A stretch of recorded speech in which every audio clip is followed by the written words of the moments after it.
history and 6 world championships aside, these current-day Dodgers have never been to the postseason, and the Giants would like to keep it that way. Oh, it gets better. Just one game separates the Angels from their destination, and guess who's blocking the road? The A's. The whole state of California is taking up arms. NoCal versus SoCal on Fox Saturday Baseball. I'm Jeannie Zalasko with Kevin Kennedy. The end is very near. That is not a comforting thought for everyone, including that A's rotation. Well, who would have thought that? These Zito, Mulder, and Hudson are 2-8 in September, since September the 5th with a 6.5 earned run average. That hasn't happened in the past. And the Angels, 3 games back a week ago, 4-1 now on this road trip, including a huge win last night. Their magic number's 1. All right, let's talk about another troubled arm. Maybe Eric Gagne. Is he injured? Had a cortisone shot, Jeannie, on Tuesday. Some bursitis and tendonitis in the shoulder. Yet 2 days later, he would pitch in a tie game to try to beat the Rockies, only to give it up. Now, not throwing as many curveballs kind of eliminates one of his 3 out pitches, and I think that's why he's had hitters hit him just a little bit more. Yet, he will be there today, believe me. He didn't have to pitch last night because the Giants are only 2 back with 2 to play. And should the Giants win, those 2 and the Dodgers lose, and the Astros lose, guess what? The Giants would take it. Better record against the Dodgers. All right, meantime, the Cubs saying, hey, don't forget about us trying to stay alive. Sammy Sosa, solo home run, got the Cubs back out in front. This is bad right here for Chipper Jones. This is what you worry about when you've already clinched a week ago for the postseason. A guy, your best guy, getting hit on the hand. X-rays being taken. We'll find out later in the day. Speaking of hits, Moises Alou serving him up. That's a 3-run shot to pad the lead, and they need it because of that bullpen. Well, here's what we're talking about. Houston and the Giants, and the Cubs cannot lose, and they have to hope that the Giants lose 2 and Houston loses 2 for them to have a playoff. Oh, my goodness. Oh, my goodness. Oh, my goodness. No. By the way, the Astros. Roy Oswalt, hey, later today. One of their best guys, and Clemens could go tomorrow. I mean, they could win these 2. What a comeback they've had. I mean, it's been unbelievable, their record in the last 35 games. They've really played well. I actually picked these guys in March. I thought they were done like a lot of people. I thought the Cubs would be blowing it away right now. The pitching's been good for the Chicago Cubs, but what happened to the bats until today? Now it's up to that bullpen. But we got a couple of games on the West Coast to worry about. And the Giants and Dodgers, it's always a nervous time. I'll tell you who else has a problem is Minnesota. Something to worry about because there were time constraints. This is unbelievable. Can you imagine that? With a pennant race going on, home field advantage at stake. You know, the Golden Gophers can maybe delay their football game a little bit. We know they're important. They suspended this game, tied at 5 I guarantee you, though, if the Twins had not clinched the division, they wouldn't have suspended this game I got news for you, though. This is huge because it means whether or not they're going to be served up to the Yankees or not. Well, absolutely. And we know what the record is. We still don't know Tuesday night if the Yankees are going to play. Really depends on what's going on in the wild card situation. Could be the Dodgers, Giants, Astros, and Cubs all still have a chance for 2 spots. All right, let's get you to those ball games. Days from now, the landscape of baseball's postseason will present itself, and the steam will stop coming out of Kevin's head. We've got the Angels, we've got the A's. Angels 1 win away from a division, and so are the Dodgers. You know you're going to get updates. It's Fox Saturday Baseball, your game of the week. Booth by one of the greatest Dodgers of them all. Former National League Rookie of the Year, the all-time leader in home runs among L.A. Dodgers in the franchise history. Say hello to Eric Karros. And Eric, you have played in these big games before, not only with playoff implications on the line, but the Giants and the Dodgers. What's going on down there in both clubhouses today? Both clubhouses are extremely excited. It comes down to the final 2 days of the season. The Giants are chasing the Dodgers. Would you rather be in the Dodgers situation right now? Obviously, you're 2 games up. But sometimes you hear those footsteps, and the Giants are thundering loud right now. As far as the pitching matchup goes, on paper anyway, it favors the Giants. Elmer DeSenz is making his first start as a Dodger. And on the mound for San Francisco, the red-hot Brett Tomko. Well, Brett Tomko's been the Giants' most effective pitcher the last month and a half. And if you ask the Giants, who would you like starting the final 2 days, Tomko and Schmidt, that would be the answer. The Dodgers have to counter with Elmer DeSenz. That's the only option they have right now. It's going to be a dogfight these final 2 days. Should be a wild one here today. The Dodgers trying to clinch the National League West. It's been another long, hot Giants-Dodgers summer. Today, they meet for the 18th time this season with memories of the first 17 still plenty fresh. And, of course, postseason visions for both teams dancing in their heads. Welcome to October baseball. The Giants and the Dodgers from Dodger Stadium next on Fox. 2 of the leading candidates for the National League's Most Valuable Player of the Award locking horns again today. Adrian Beltre and Barry Bonds. Both of their teams trying to continue playing in October after tomorrow. The Giants lineup under Felipe Alou, brought to you by Citibank. Ray Durham at second. Michael Tucker in right. Edgardo Alfonzo at third. Barry Bonds in left field. The red-hot J.T. Snow at first with Davy Cruz at short. A latter third of A.J. Pierzynski, Marquise Grissom, and Brett Tomko. And starting at for the Dodgers, his first start in a Dodger uniform. His last start while pitching for Arizona came against the Dodgers on July the 18th. Right-hander Elmer DeScend. He has been a far better pitcher this season out of the bullpen than he has been in the starting rotation. Elmer DeScend has to keep the ball down, work both sides of the plate. Jim Tracy told us he's going to be looking for Ash colliding with Horsehide, and if that happens, the bullpen's going to be the backup. They're going to go to the bullpen early and often if need be today. Electric crowd here at sold-out Dodger Stadium. Their team had a chance to clinch the Western Division last night, but the Giants stole one away. And here we go on this Saturday afternoon. First pitch swinging Ray Durham, dumps it foul, strike one, and we are underway. Our broadcast is always available in Spanish by utilizing the SAP button on your television. Durham, a .281 batter, 16 home runs, 63 runs batted in. Durham shows bunt, takes a fastball high. Durham has 8 leadoff home runs this season, second most in the National League to Montreal's Brad Wilkerson. Durham's the key. Got to set the tone early. Both clubs want to get something going early in the game. Durham gets something going by getting on base. Tucker, Alfonso Bonds to follow. That's the way you got to go. Fastball high and away to Durham. 2 balls and a strike. Elmer DeScend's 33 years old, out of Hermosillo, Mexico, signed as a free agent in Arizona 2 years ago after a sparkling 2002 season with Cincinnati, which saw him finish with the second best ERA in the National League. He's not been the same pitcher since then. No, DeScend has been much more effective this year as a reliever, but he'll tell you he likes to start more than he does relieve, and he thinks he can mix his pitches up more as a starter, much more comfortable as a starter. But the numbers say much more effective as a reliever.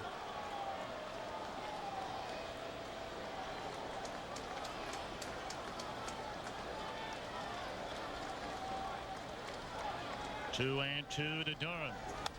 Fouled out of play again. 3 of the leadoff home runs for Ray Durham this season have come against the Dodgers. He got Jeff Weaver on the 24th of April. Hideo Nomo on June the 30th. And then last weekend here on Fox against Jose Lima.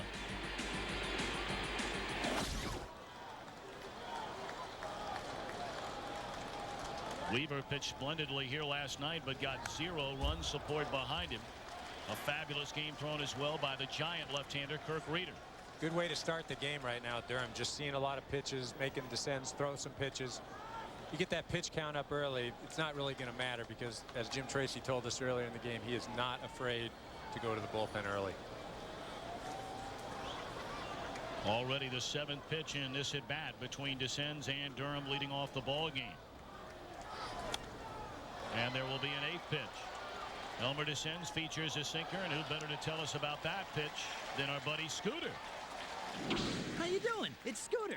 Check this out. I can be a real sinker. I look like a regular fastball, but then I dive down like an anvil fell on my head. Oh, the things I do for show business. Ah, yes. Scooter just getting tuned up for a late run in October.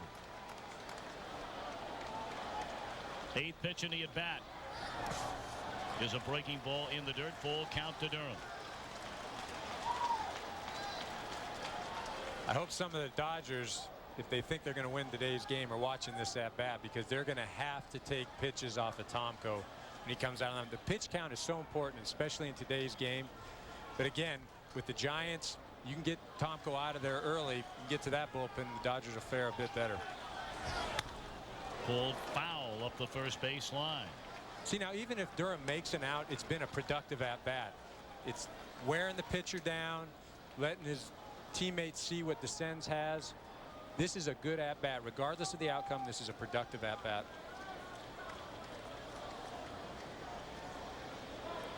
Nine pitches thus far in this at bat, and here comes number 10 from DeScend. Durham waits, and it's in the air, and DeScend will win the battle within the war. Ventura's got it, 1 away. Let's take a look at the Dodgers defensively. The best defensive team in all of baseball this year. Jason Worth, Steve Finley, Sean Green, left, center, and right. The left side of this Dodger infield has been spectacular. Beltre and his Turris, the same holds true for Cora. And Robin Ventura getting to start at first base with Milton Bradley suspended through the remainder of this year. A battery today of Descends and Brent Maine. They worked together a great deal this year with Arizona.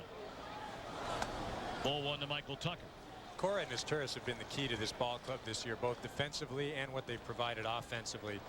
You can't count the number of runs that they've saved by playing extremely good defense the entire year.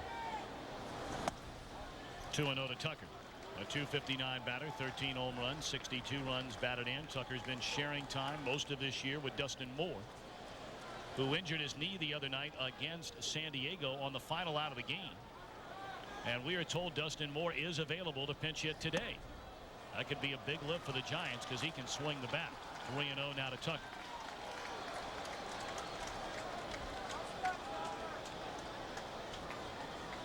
Atlanta has just scored 3 times in the top of the 8th inning at Wrigley Field. The Cub bullpen has disintegrated yet again. And it's 8-6 as they go to the bottom of the 8th inning. The Cubs season literally and figuratively hangs in the balance over the final 2 innings of that game. It's that Sports Illustrated jinx, I believe. They picked the Cubs to win the World Series. Ball 4 and the 1-out walk to Michael Tucker. Let's check in nearby with Jeannie Zelasco for a game update. And we are taking you to Wrigley, and this stuff did not happen when Eric Harris was in the Cubs uni. The lead in the season slipping away. Top 8 J.D. drew off Mike Wellinger. That would be a triple. Would drive in 2 runs. Cubs 19 and 30 in 1-run games. Cubs trailing 8-6 as we sit bottom 8. That is a bad bullpen. Boy, what a week it has been for Chicago. A week ago today, when LaTroy Hawkins gave up the 3-run home run in the bottom of the 9th inning, which sent that game at Shea Stadium into extra innings. They lost that day. They lost the next day. As it's ball 1 to Edgardo Alfonso. No, a strike call, a late call by Tim McClellan, and he will do that. Hey, you're going to see that all day long, and that's frustrating as a hitter, but that's Tim's style. He's going to call a delayed call. Where it really gets tough is when the catcher, somebody's stealing, the catcher has to decide whether he's throwing down to second or not, depending on what the strike count is. So he doesn't tell you before he signals. He gives it a little whisper, but 0-1 runner goes, and a swing and a foul ball out of play. Felipe Alou playing hit and run with the combination of Tucker and Edgardo Alfonso. But to finish that Cubs thought, Eric, they come back home against Cincinnati. Everybody said the Cubs have the schedule in their favor. They win the opener of that series, and then the Reds win 3 in a row. Atlanta beat them again yesterday. Well, the signature last year, well, the signature of any Dusty Baker ball club is to finish strong. And I know playing for the Cubs last year, September, we played extremely well. And the Cubs hope to do it again this September, and unfortunately they just could not get it done. It was one thing after another, and on paper that ball club looked like it should have won the World Series. 0-2 to Alfonso. Tucker leading over at first. 5 stolen bases this year in 7 attempts, not going this time, and Descends misses off the outside edge.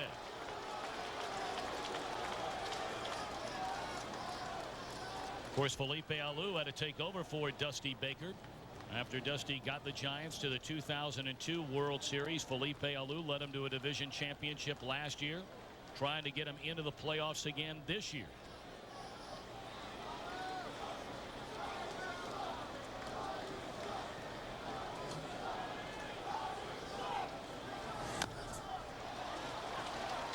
Still 1-2. Jim Tracy, meanwhile, Eric, you played for Jim Tracy when he first took over here in Los Angeles. Good man, very nice guy, very good at administrative things, very good at controlling a game. You know, he's got his feet wet with the Dodgers the last few years. He's done some wonderful things, dealing with a lot of injuries, and he's finally got the ball club to a point where, hey, it's coming down to the final 2 games, and that's all you can ask as a manager.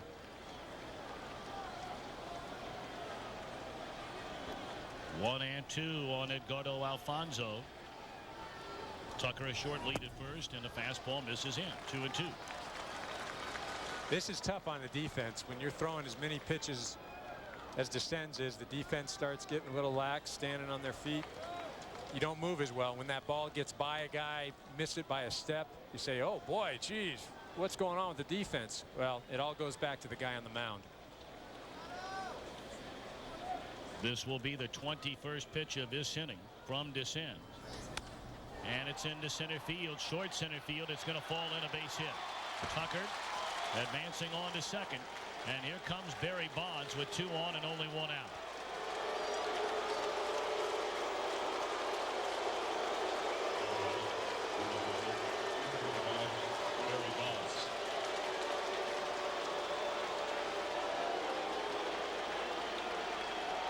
Bonds, the league's leading hitter at 364, 45 home runs, 101 batted in. Will they walk him here to load the bases?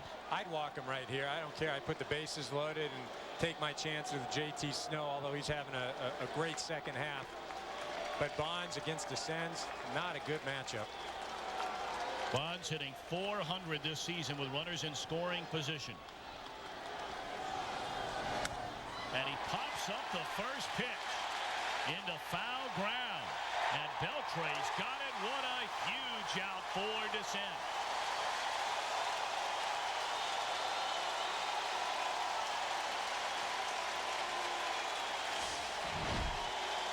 Not a typical Bonds approach right there. Usually likes to see some pitches. Very aggressive on the first pitch, especially after Descends has thrown a number of balls this inning. Very surprised. Barry not a happy camper, guaranteed. About 54,000 other people, though, that are real happy. You're right about that. 2 on, 2 out, and now it's JT Snow.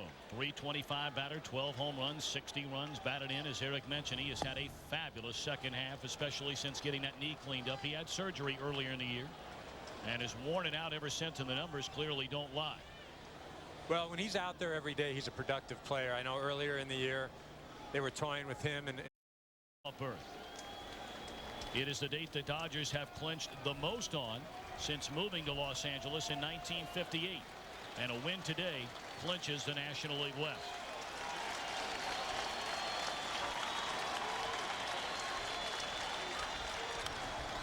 Still 1-2.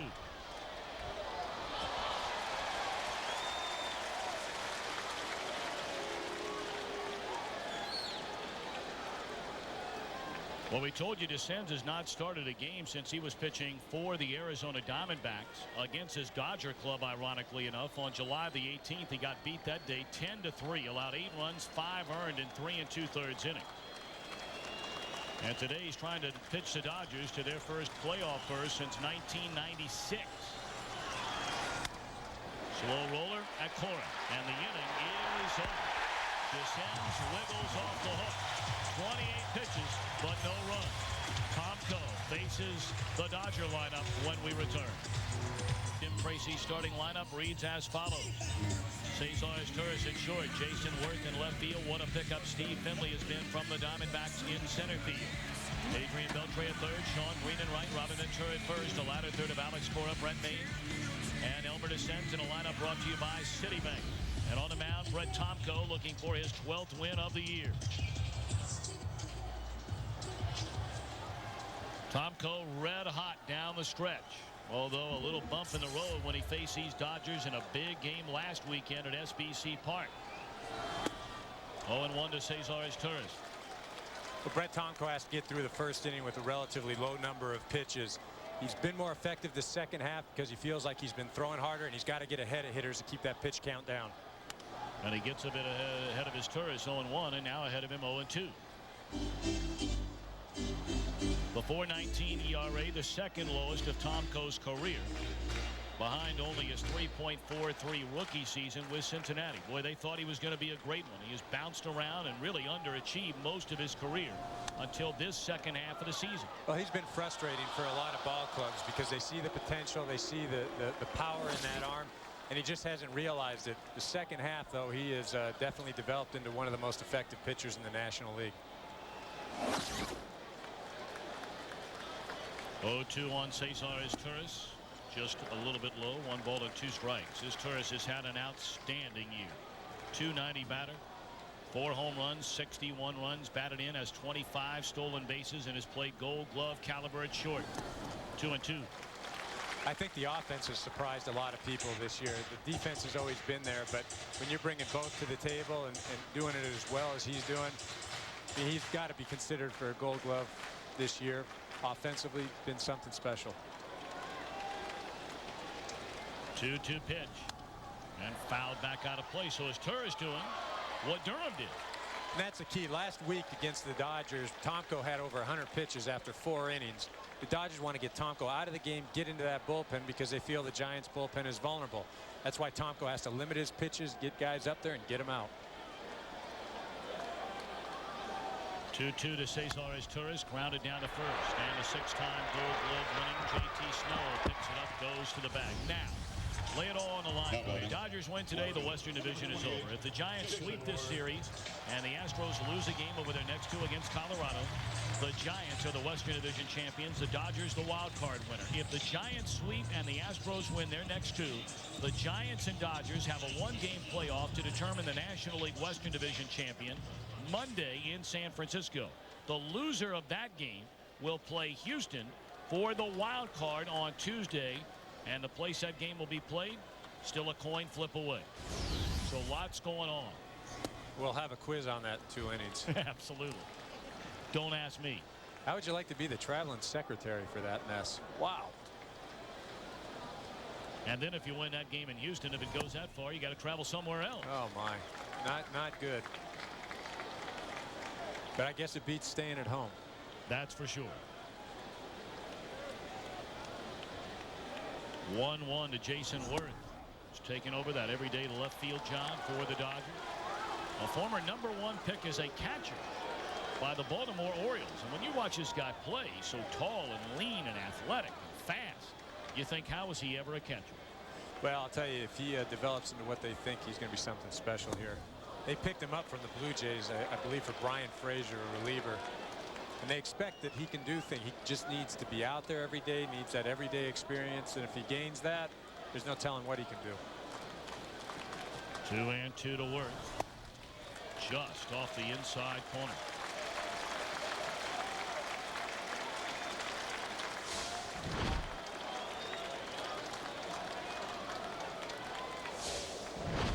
Payoff pitch coming.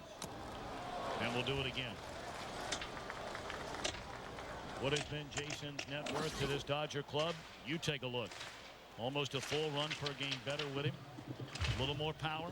And the winning percentage up nearly 100 points. Case closed.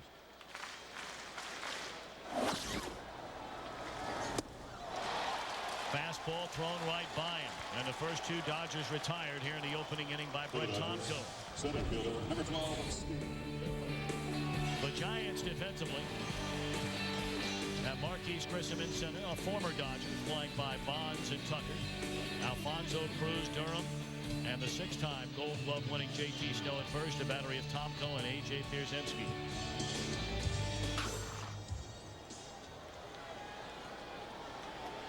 What a pickup for the Dodgers, Steve Finley. I mean, when you consider you traded Coy Hill and some minor leaguers.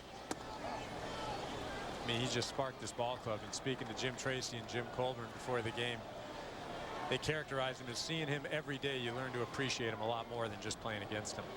He is just an outstanding player. Ripped into right field. It'll fall in a base hit. I had the pleasure of watching Finley every day for 6 years. And Jim Tracy's right on the money. The more you watch him play, he can do everything to win games. Solid, very fluid swing. The only knock on Finn is that he's a very streaky guy. When he's hot, he can carry a ball club. When he's cold, you just got to ride him out. And he's had both already in a short time with the Dodgers. Absolutely. The Dodgers have found that out. For a week, he'll carry the ball club, and then for a week, he'll struggle at the plate. But the one thing he brings day in and day out is defense and intensity. Adrian Beltre, 48 home runs, 121 runs batted in, and the crowd begins its chant of MVP. Is he the most valuable player? He's having a year worthy of being the most valuable player, but just because Barry Bonds has won a number of MVPs doesn't mean he doesn't deserve another one. Barry Bonds is the National League MVP. It would be Bonds' 7th should he win it this year. Slider down and away, and now Tomko has fallen behind Adrian Beltre 2-0. What Beltre has meant to the Dodgers, we could spend the whole afternoon talking about what he's done for this ball club. He's 25 years old. He's going to have a number of years ahead of him to win that MVP. In the air, right center field off the end of the bat. And playable for Grissom, and that'll end the inning. A single by Finley, no damage done. End of one, no score. In the second inning of a scoreless game here at Dodger Stadium, and Elmer Descends misses ball one to the Giant shortstop, Davy Cruz. Cruz at .296, 6 home runs, 53 runs batted in. On the ground to his Turris. Don't want to hit it to him. One away. Now you're as good as out if you hit it to his Turris. No reason to even bother running. Probably wouldn't look good if you didn't run, but same outcome.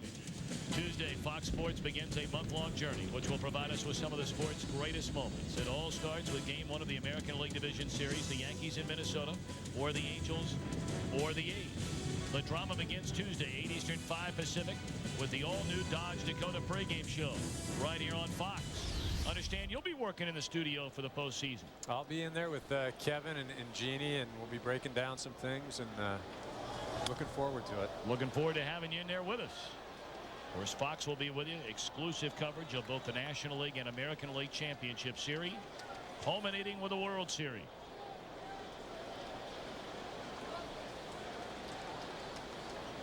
A.J. Pierzynski, his first season as a National Leaguer, a .272 batter. 11 home runs, 77 batted in. He started off very poor, got hot, and now in September has cooled off again. He's been a nice pickup for the Giants. A contact guy, not going to hit for a lot of power, but going to put the ball in play and force the defense to make plays. Look at those numbers for A.J. against Elmer Descends. Can't do it any better than that. 1 and 2. You know, you look at those numbers, and there's two schools of thought. There's that, hey, the guy's hot as heck off him, and the pitcher's just due to get him out. Or, hey, look, he's going to get another 2 or 3 hits, and he's going to be 11 for 11 off him. And it's the latter. See, he's due to get him out.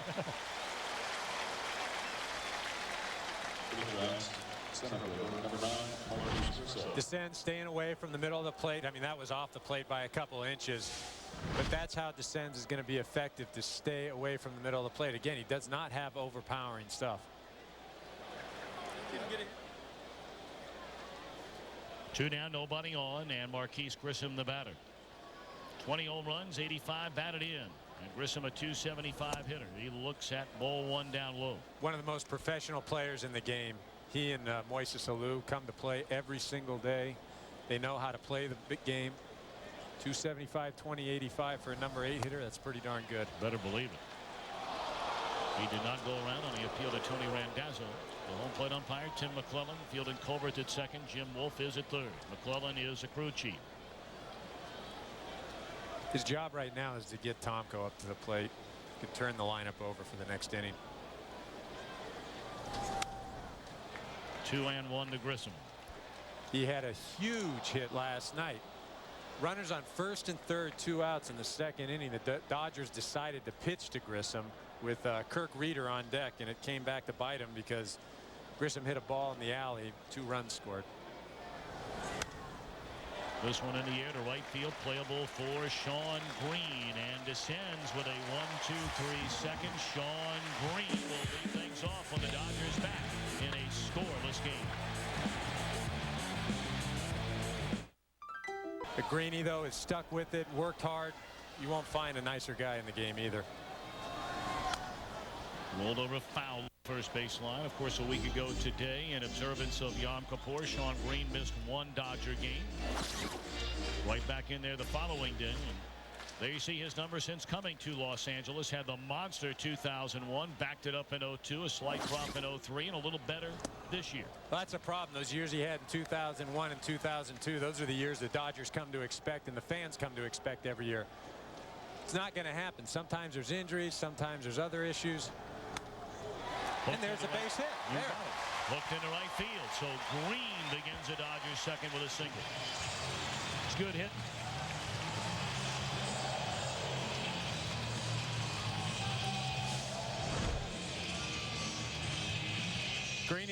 Greeny got out a little bit in front of that ball. Solid contact. You put the barrel of the bat on the ball, good things are going to happen. Everything is good when you end up at least on first base. As long as you're not walking back to the dugout, it's good. And those were pitches where he was grounding out regularly early in the year to the first base. That's a pitch he typically rolls over to first or second base. Like I said, it doesn't matter what you look like as long as you're getting production. It's all about production. Robin Ventura, first pitch swinging. That must be a part of the Dodger game plan here today against Brett Tomko, who, as you mentioned in the scouting report, has thrown a lot more first pitch strikes during this recent run. He is, and those, again, two schools of thought. Do you go out there and be aggressive, swing at the first pitch?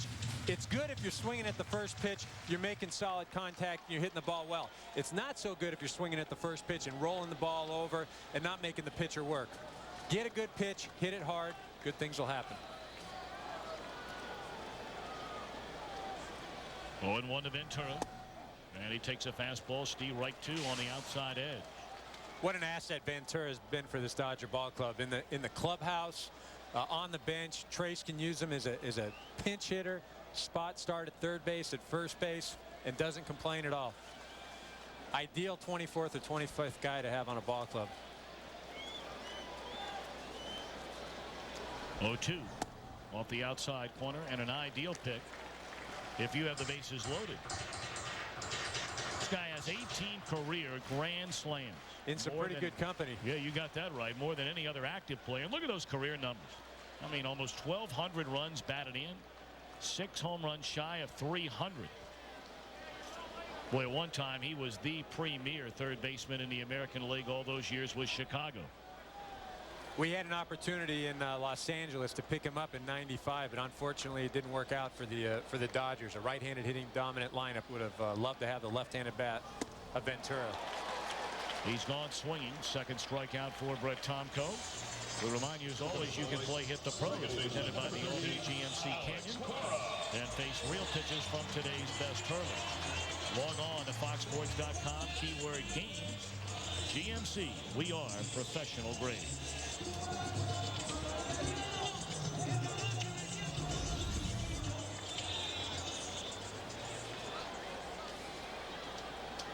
Now Alex Cora, 266 batter, surprising 10 home runs, 47 runs batted in.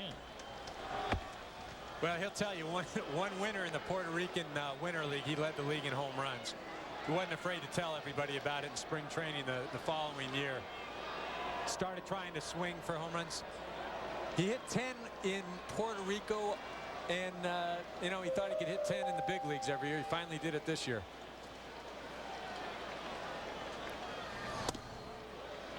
Fastball, strike 1 from Tomko. You've got to remember, the Winter League is not that many games. You're playing maybe 30, 40 ball games in the Winter League. But Cora went back to trying to make contact. He's been much more productive as an offensive player this year, and he absolutely wears out Tomko at a 393 clip. 0-1 to Alex Cora, taken outside. Well, the Chicago Cubs have been officially eliminated from playoff competition, losing today late. Atlanta scoring 3 runs in the 8th inning in an 8-6 final. So, Eric, you were with that club last year. They'll not have a chance to get back to the postseason. It's unbelievable. I would have never thought that the Cubs would not be in the postseason. I'm telling you, it's that Sports Illustrated jinx. Put them on the cover, and that's it. They were on the cover this year. They had Kerry Wood on the front. That certainly has to be an enormous disappointment for those die-hard Cub fans, and there are millions across the country that thought this would be the year. But again, it's wait till next year.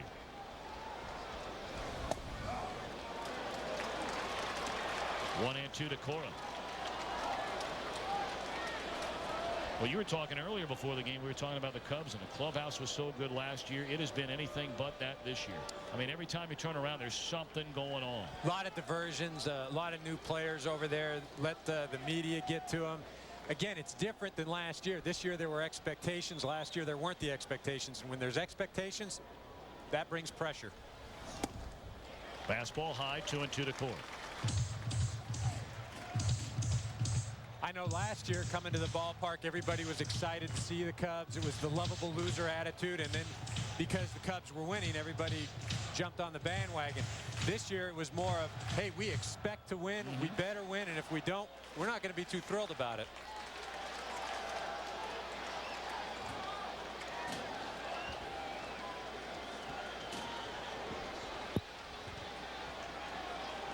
Sean Green over at first. He does have 5 stolen bases in 7 attempts this year. Big hole over on the right side with a left-handed batting Cora against Tomko. 1 out.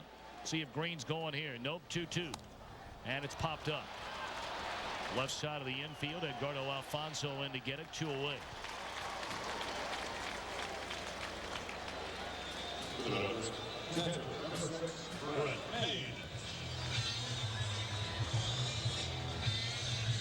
Now the batter, Brent Maine. Now you've seen Tomko a number of times right through the years. Tomko, I faced him a number of times in St. Louis when he was with Cincinnati. He's a guy that he's a power pitcher, but he doesn't look like he's throwing that hard. When you get up to the plate, it just kind of jumps at you. It doesn't look like there's a lot of effort. Keeps the ball low, kind of rises once in a while, will sink, has good movement. He's the type of guy, for me, he's an all or nothing guy. If he's on, it's going to be a long day. If you can get him out early in the game, then good for you.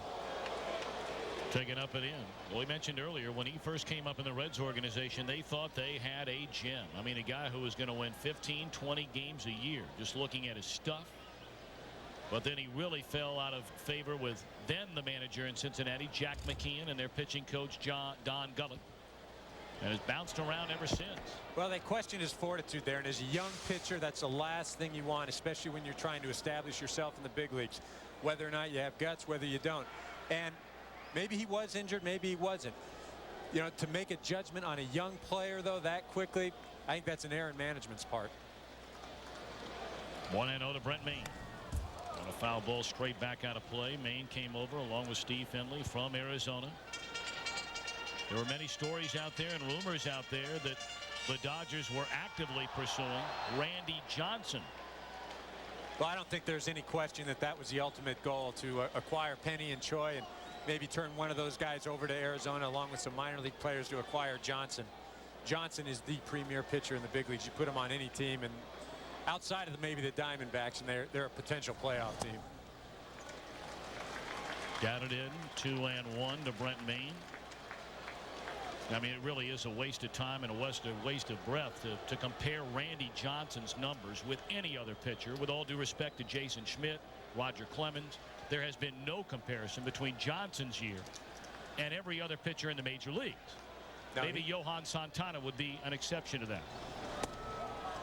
And even then, there's really not a comparison, because if you're coming to the clubhouse and you look at that lineup for the other club and you see Johan Santana's pitching or Randy Johnson, immediately, no disrespect to Santana, he's having a great year, should be the Cy Young Award winner, but that's Randy Johnson. That is Randy Johnson right there. Hall of Famer, arguably the greatest left-hander to pitch, with all due respect to Sandy Koufax. There's something there. You can't, that doesn't get measured in statistics.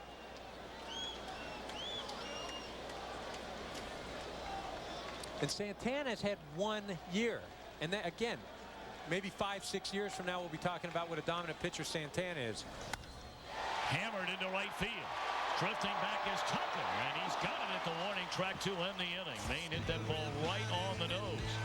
No score. We're back to L.A. after a break from your local Fox station. Elmer descends. Brett Tomko squaring off on the mound, squaring off to begin the top half of the third inning in a scoreless game.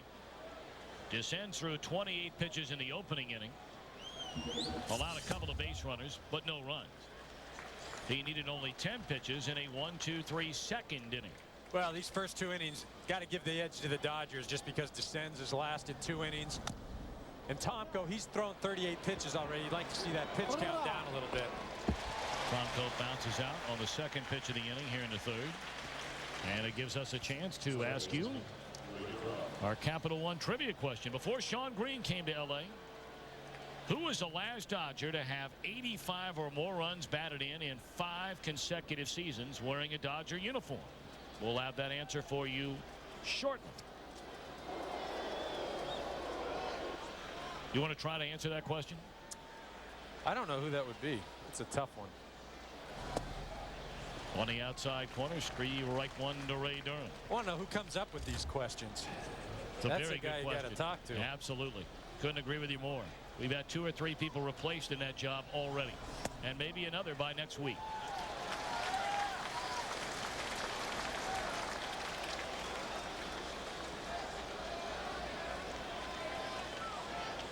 0-2 to Durham, who popped up to first after an extended at bat, leading off the ball game. An 11 pitch at bat. Like I said, Jim Tracy couldn't be happier right now than the way the game's developed. You got Descends, he's got through 2 innings, got out of that jam in the first inning, got 1 out here in the 3rd. Steve right 3 called on the inside corner, and Durham disagrees with Tim McClellan. Second strikeout for Descends. Again, Descends staying away from the middle of the plate. That ball came back over the plate. That's tough against a left-handed hitter. A left-handed hitter, when they see that pitch, it comes back over, they tend to give up on it early. The best at throwing that pitch, Greg Maddux.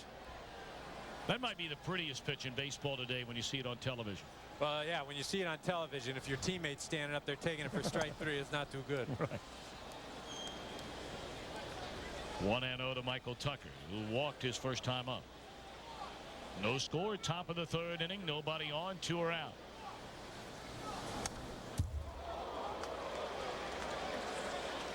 Descends is staying away from the middle of the plate, just hitting each corner. He's had pretty good control. Descends one of the classiest guys in the game today. When he signed with Arizona as a free agent, we mentioned in 2002, he had the 2nd best earned run average in the National League, pitching then for Cincinnati. He came to Arizona and had a dreadful year last year. He would have games that were very good, but by and large a lost season. This year started the same way, and then Arizona manager Bob Brenly made the decision to put him in the bullpen. He was very emotional about it, was Descends, and he said, "I'll do whatever it takes to help our team win. No matter where you need me, I'll take the ball." And he's sharp today. Only a 10-pitch 3rd inning. Thrown first pitch strikes to 8 of the first 9 Dodger hitters today. A real key for him, as Eric talked about early. In the air, short left center. Bonds is there, 1 away. We asked Felipe Alou about Brett Tomko yesterday.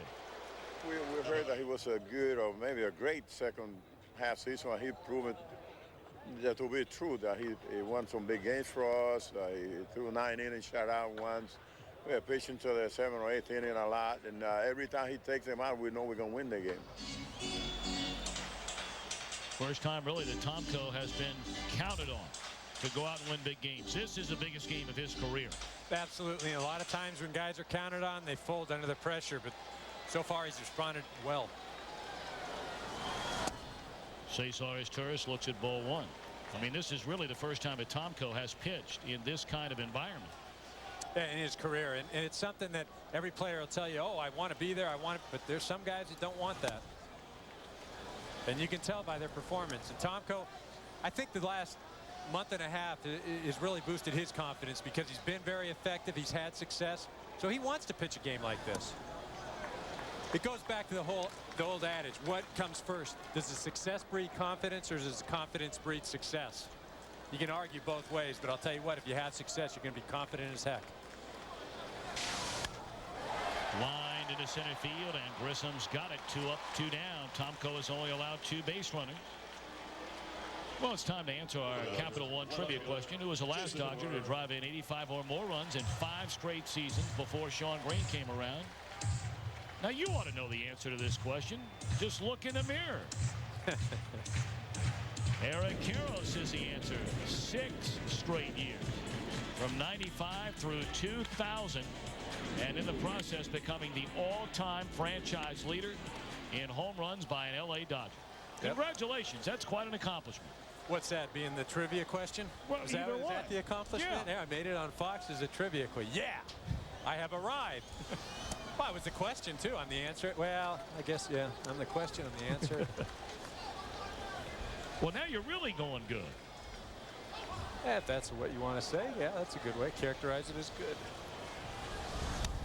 Jason Worth, a hearty rip at that pitch, foul back out of play. Worth is still a dangerous hitter with 2 strikes. He's somebody that you make a mistake, leave something up, that thing will end up in the seats. He's got as much power as anybody on the ball club. Of course, the Dodgers are without Milton Bradley. That ball in the air. In a short right center field, and Grissom's got it, and Tomko sails through a perfect 3rd inning, his first 1-2-3 inning today. We go to the 4th. Still no score with Bonds coming up. No score as we open the top half of the 4th inning.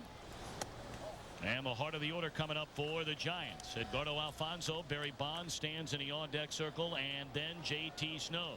Here comes test time for Descends. You know, second time through the order. The guys have seen him a bit. Big inning for him. Fly ball straight away center field. Finley shading his eyes from the bright sunshine. One away. And now Bonds. He came up there with runners at first and second and one out in the first inning. Jim Tracy told Elmer Descends go after it. And he got Bonds to chase a pitch down and away, and he fouled out to Adrian Beltre. Uncharacteristic at bat by Barry. Little surprised he went after the first pitch, especially with as many the control problems that Descends was having and as many pitches that he thrown in the first inning. Got to remember, when there are guys on base, the pitcher is in trouble. And you're Barry Bonds. I mean, Barry Bonds versus Elmer Descends. Who am I picking here? Who's anybody picking? You got that right.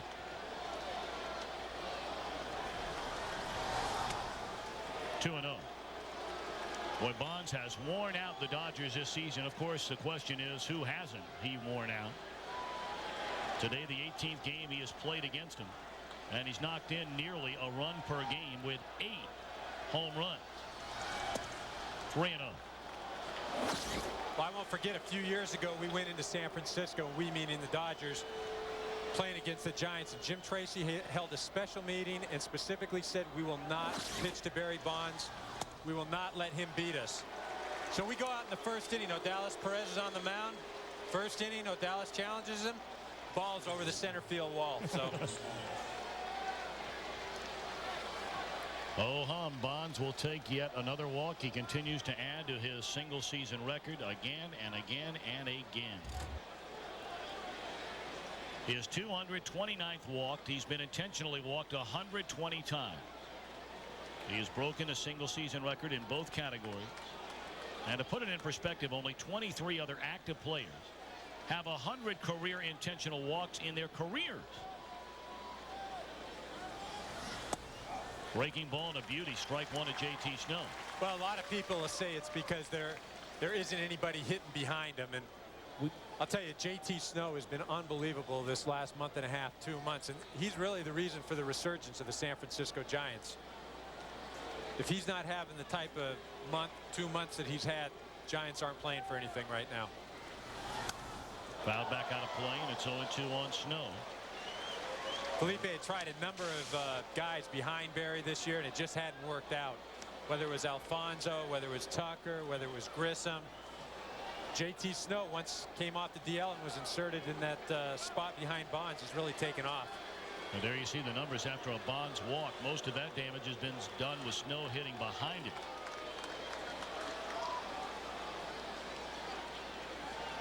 Oh, 2 pitch. Just off the outside corner with a fastball.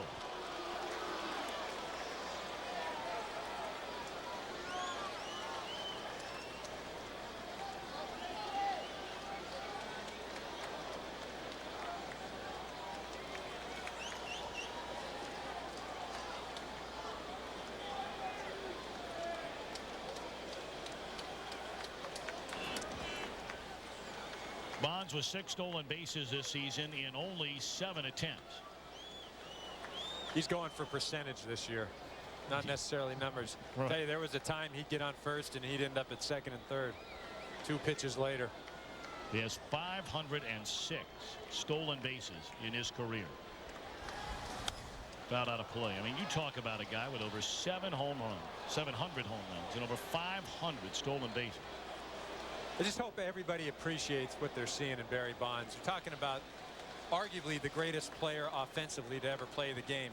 And people like to compare numbers and eras and, hey, this guy in the 30s did this and it's not comparable. Well, what Barry is doing in the last decade is comparable to any era. It doesn't matter. It doesn't matter if it was the dead ball era, the live ball era, the playing with garden gloves. Base hit into center field on a 1-2 pitch by Snow. Let's quickly check in with Jeannie Salasco for a game break.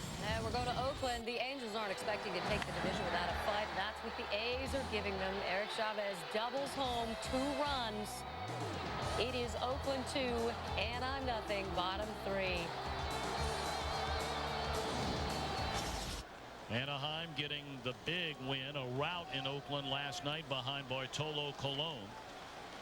Anaheim can clinch the American League West with a win. Oakland trying to send it to the final day of the season. There will be no tiebreaker in that American League West. If there is, it's tomorrow. Now, and the A's will have Tim Hudson going for him tomorrow, and great stuff and great competitor. If he's on, he's tough to beat. Slider outside, ball 1 to Cruz. Second time in a game. The Giants have put 2 on in an inning against Elmer DeScens. They did so in the first. DeScens retired Bonds and Snow to get out of trouble. Now Davy Cruz, who has come up with so many big hits for the Giants since taking over as their everyday shortstop. Not this time. Infield fly rule in effect. Will be the second out of the inning.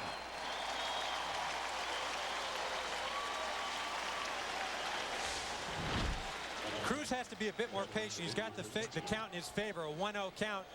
And DeScens is not going to give in. He's proven that all day long. He's going to stay on that corner, and he makes Cruz swing at his pitch.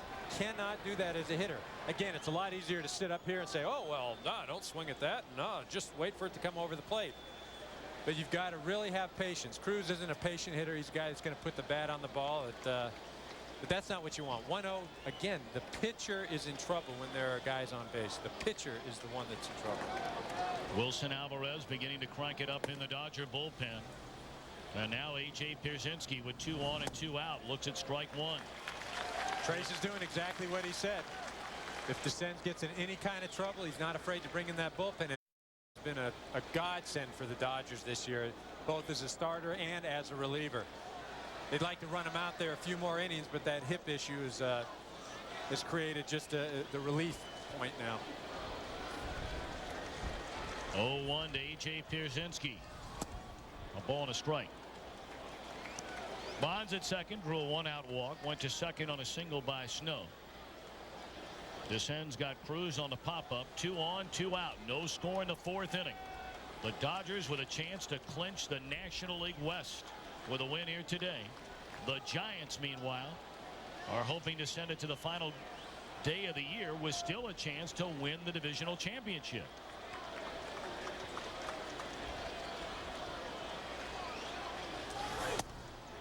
Two and 1. Well, Jim Tracy thinks very highly of Wilson Alvarez. He's got him warming up. Got Marquise Grissom on deck right now. A lefty versus righty matchup, which typically you don't see, but Alvarez has been very effective, both lefties and righties.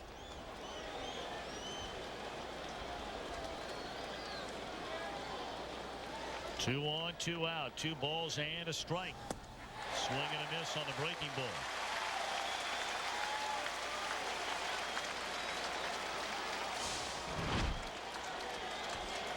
DeScens staying away from the middle of the plate. He's been doing it all day long, and that's how he's been effective. The whole key to pitching is keeping the hitters timing off, make them chase the bad pitches, make the hitter expand the strike zone.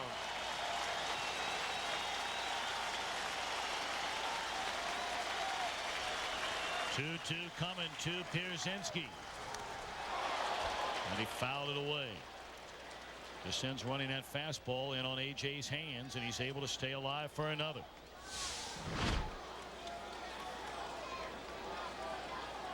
Looks like Maine took one off the wrist.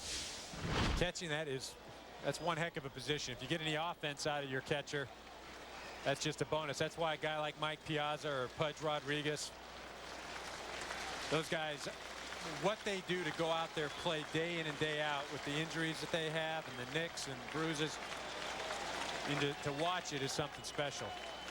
He's still barking right now. He's going to go out and talk to DeScens. Umpire Tim McClellan came out, brushed off the plate, give Brett more time. Go out there, talk. Hey, how's your shoulder? Oh, not too good. Don't throw that pitch again.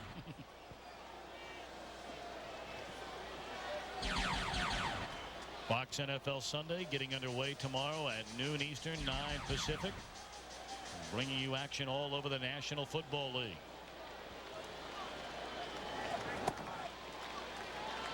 Well, Maine back behind the plate. A.J. giving Brent a little courtesy by staying out of the box. That's the catcher courtesy call right there, giving him a little more time to recoup.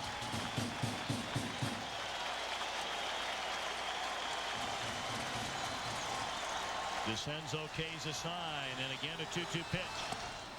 Full count. The runners will get started with 2 away.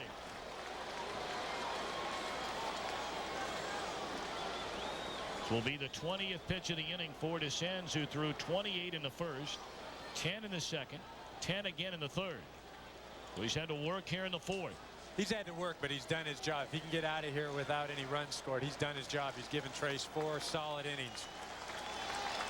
Runners moving. This favors the Giants, especially with a guy like J.T. Snow at first, because if he's moving a ball in the alley, he's got an excellent chance to score. Payoff pitch on the way. We'll do it again. Brzezinski's a guy that does not strike out very often. That being said, he'll probably go right down.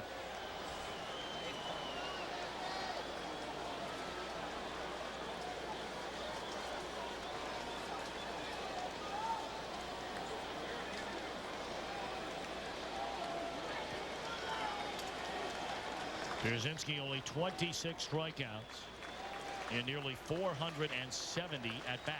77 RBIs. You'd like to make that 79. If he wants to get greedy, he'd like to make it 80. Again, a 3-2 pitch coming from Descends, and it's ball 4 to load him up.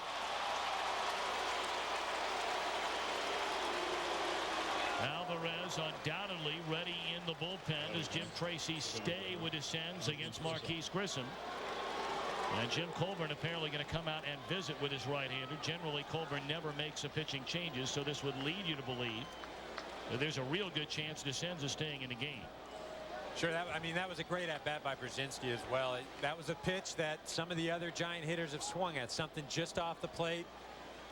Davy Cruz did it a few at-bats earlier. Brzezinski stayed off it. You'll let the next guy do the job. Those are the things. Descends, to his credit, doesn't lay one right down the middle. Look, if it's 3-2, the hitter thinks you're going to lay one right down the middle. The hitter's geared up. Limit the damage. That's what a guy like Tom Glavine was so good at, still is great at. Greg Maddux. The worst thing now is you start over. You've got a new hitter. You've got a new count. You have the bases loaded. You have an out at any base. It's better than just grooving one down the middle and then letting Brzezinski tee off. Now Grissom, a former Dodger, has had his ups and downs this season, but the numbers are still pretty darn good, as Eric talked about earlier, especially for a number 8 hitter. And he is a free swinger. He is a free swinger, and he's a professional hitter, though, and there's nothing more as a player playing against a team you used to play against than to hurt him. And that's what Grissom wanted to do right now. Bases loaded, no score in the 4th inning. Steve Reich won a fastball right down the gut.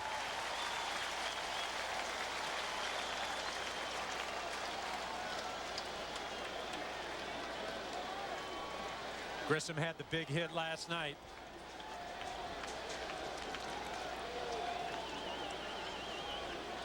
Oh, 1 delivery.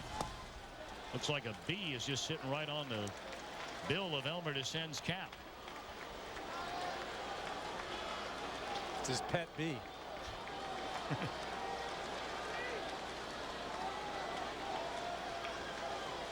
Whatever it takes. I wonder if Colby brought that out and set it on his hat. 1-1. Leader into center field. A base hit for Grissom.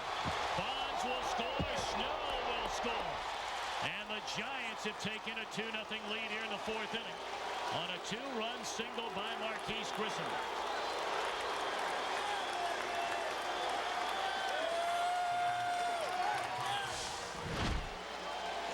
Descends tried to go outside. That ball ran back inside.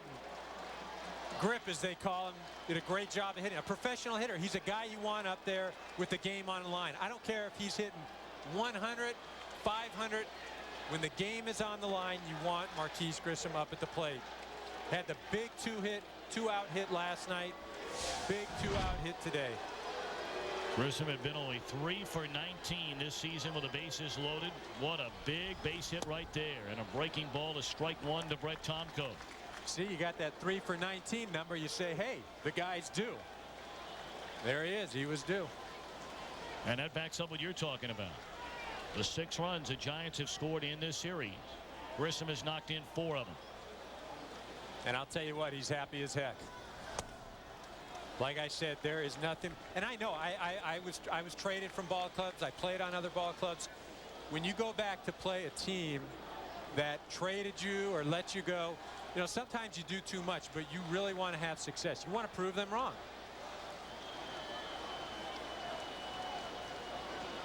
Two on, 2 out. Tomko, a diving play by Beltre. He has to throw to first and gets the out. He just saved at least 1, maybe more. But the Giants get a 2-run single from Grissom and lead by a pair. Yeah. Feel it, baby. I can too. Down in the Dodger bullpen, who knows, maybe they run Descends out there for 1 more inning. He's already given them far more than they probably expected here today. I'm guessing Alvarez will probably be out there. We'll see what happens. This is a key inning, though, for Tomko and the Giants. When you go out there, score some runs, put your team in the lead, the last thing you want to do is go out there on defense and give it up. You send a statement, too, with the middle of the lineup the Dodgers have coming up. You shut them down. Looking real good for the Giants. Finley singled into right field, has one of the 2 hits for Los Angeles against Tomko today. That one down low. Steve Finley, along with Barry Bonds and Reggie Sanders, the only 3 active players in baseball today that have stolen 250 or more bases, clubbed over 250 or more home runs. Of course, Bonds has gone right by those numbers. And Finley, a high fly ball into right field. Tucker's got it, 1 away. Good start to this inning for Tomko. For the Dodgers, third baseman. During today's game, Singular Wireless is letting you, the fans, select our Singular Wireless play of the game. Register by text messaging the word play to the number 883 on your Singular Wireless phone. Or log on to foxsports.com on MSN, keyword play. Later today, the nominated plays will be sent to you to select our Singular Wireless play of the game. Right now, undoubtedly, that base hit by Grissom to knock in the only 2 runs of the game.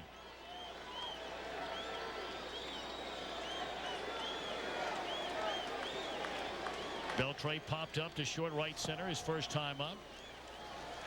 A ball and a strike to Adrian Beltre. Beltre also having an MVP caliber year out in the field defensively. One of the finest third basemen in the game. That pitch ran in on him. And it's in the air to Grissom. Quickly, 2 away for Tomko. Now batting, right fielder, John. Well, certainly these 2 guys are deserving of a National League's Most Valuable Player award. Barry Bonds has already won 6 of them. And you see where they rank in batting average, home runs, runs batted in. Of course, Beltre has more than 200 more at-bats this season than Bonds because of his 200-plus walks. That's why it's just staggering the numbers Bonds again has put up. When you consider that most everyday players like Beltre, like Ichiro, I mean, go on and on, anybody you want to pick, they have 250, 300 more at-bats than Bonds this year. Well, you've got to look at the plate appearance, and as you said, they probably have similar plate appearances. But what separates Bonds is there's nobody else on the ball club that's doing anything. And he's still putting up those numbers. Barry Bonds for MVP. He goes 4 innings, allows only 3 base hits, 2 runs, and he'll give way to left-hander Wilson Alvarez, who's done it as a starter. He's done it as a reliever for this Dodger team this season. He's been real effective for the Dodgers. Ideally, they would have liked to have started him, but they just don't know how long he can go with that hip issue. Descends, they would have liked to get out of there with no runs, obviously, but 2 runs, that was decent. He did his job. Top of the order for the Giants against Wilson Alvarez. Strike 1 to Ray Durham, who was popped to first and struck out looking.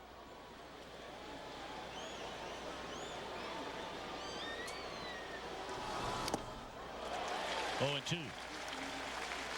Alvarez at one time, one of the real premier power pitchers in baseball back when he originally came up with the White Sox. Doesn't throw nearly as hard as he used to throw. He's become a much better pitcher now. It's really a shame. A bad hip has prevented him from remaining in the rotation because he had resurrected his career here in Los Angeles. He was outstanding last year and has been just as effective this year. In 1997, the Giants made a deadline deal with the White Sox and acquired Roberto Hernandez, Wilson Alvarez, and Danny Darwin, and that really propelled them to the National West Division. Fly ball, center field. Finley, a 4-time Gold Glove winner. He's got it. Tuesday night, Fox Sports begins a month-long journey through the postseason. It all starts with Game 1 of the Division Series. That'll be Tuesday at 8 p.m. Eastern, 5 Pacific, with the all-new Dodge Dakota pregame show right here on Fox. We'll be coming your way again on Thursday night, Saturday, Sunday, perhaps Monday, and then tee them up in the American League Championship Series a week from Tuesday. National League Championship Series begins a week from Wednesday. Hooked into right center field off the bat of Michael Tucker, and quickly 2 gone.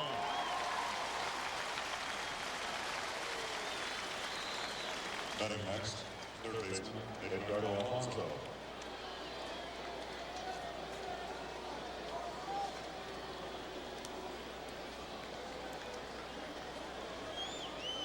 Bonds making his way to the on-deck circle. There are 2 out for Edgardo Alfonso. Single to center and flied out to center. For those of you just joining us, Chicago, you see, lost its game at home to Atlanta. The Cubs have lost 5 in a row, and they've officially been eliminated from qualifying for the postseason. Bottom of the 5th inning, Oakland still leading Anaheim 2-0. This is always an interesting situation with 2 outs, nobody on, and Bonds on deck. Do you pitch to this guy, let him get on, and then you're facing Bonds with a guy on first, because you hate to have Bonds leading off an inning because you can't very well just walk him, and if you pitch to him, you're liable to end up with a ball in the seats. Well, they'll worry about Bonds leading off the 6th as his tourist throws out Alfonso. Wilson Alvarez, a tie in 5th inning, 1-2-3. To the National League Western Division title. The Giants stand in their way, and the Giants lead 2-0. Robin Ventura to lead it off against Brett Tomko, and it's ball 1. Ventura struck out his first time up. Tomko went through the heart of the order on 9 pitches in the 4th. And that's what he needed to do. Set them down right after they scored a few runs, and especially on 9 pitches. 57 pitches going into this inning. That's right where he needs to be. I don't think there's Philippe's looking at the pitch count saying, well, if we get to 100, we might have to take him out.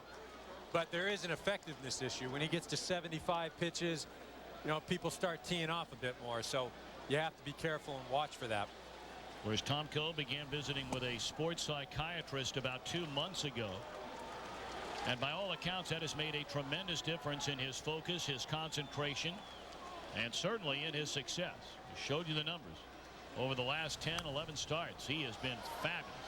In fact, he has been a better pitcher than Jason Schmidt has been down the stretch. Well, he's been Jason Schmidt for the San Francisco Giants. Jason Schmidt absolutely dominating the first half of the season, and Brett Tomko has stepped it up the second half.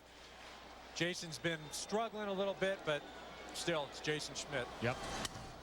Ouch. Shattered bat roller down to Snow, and he'll feed Tomko at the bag. We asked Dave Righetti about Brett Tomko a moment ago. Second baseman Alex. Dave, why the turnaround for Brett Tomko this season? He started the year poorly, and you've really gotten him on a roll. What's the difference? Hey, Tommy.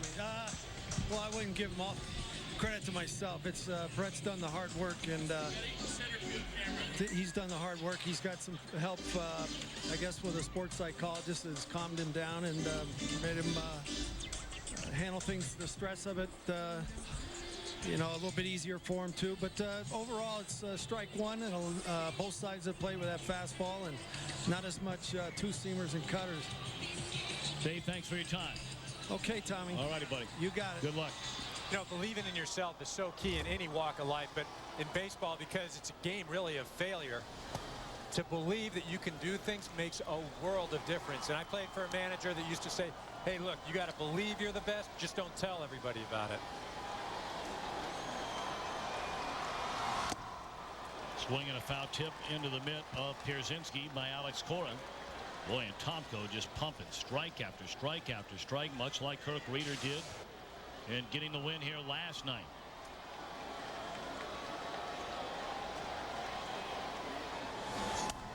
Much different pitcher than last week up in San Francisco. Going right after the hitters, not nibbling. This is the Brett Tomko the Giants wanted to see today, and so far they've got to be excited. 1-2 again to Cora. Down and away with an off-speed pitch to even the count. Cora will be followed by Brent Maine. And then Wilson Alvarez. Jerome Williams returned to the Giant rotation this week through a beautiful game against San Diego. Certainly, lifting their chances for what might become the postseason.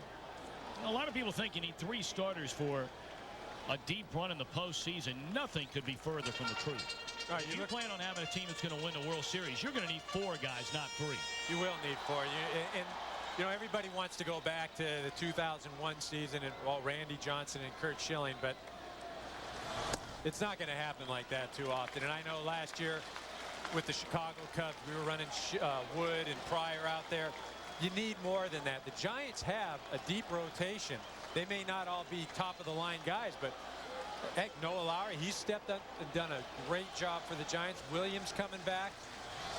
And we didn't even mention Reeder. They've got 5 solid guys. If you had to pick a team in the playoffs, it would go deeper. Right now, looking at the Giants and the Dodgers, the Giants have the deeper pitching staff.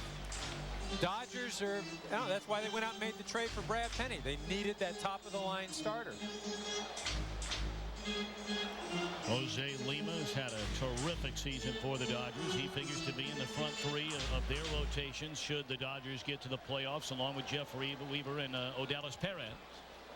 Now, Lima, what a find he's been for the Dodgers. He came to the camp as a non-roster invitee, then coming out and being one of the most effective pitchers the Dodgers have had. I like to call him Red Light Lima. Whenever that camera and that red light goes on, Lima will not be far behind. He's somewhere. I shouldn't say behind. He's in front, right in front of that camera.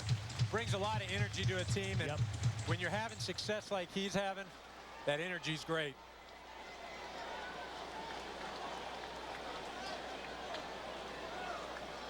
Lima, a 13-game winner this season. His next start, should there be one, would be in the postseason.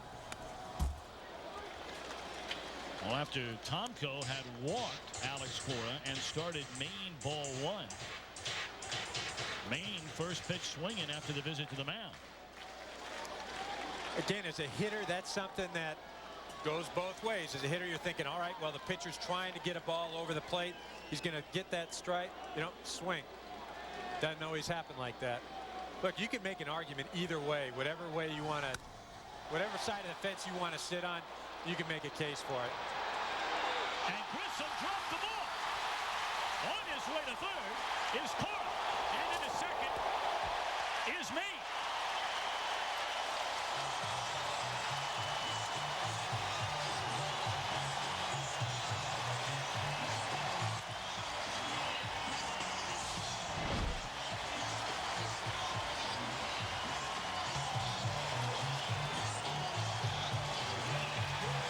Misplay there by Grissom, who knocked in the only 2 runs of the game.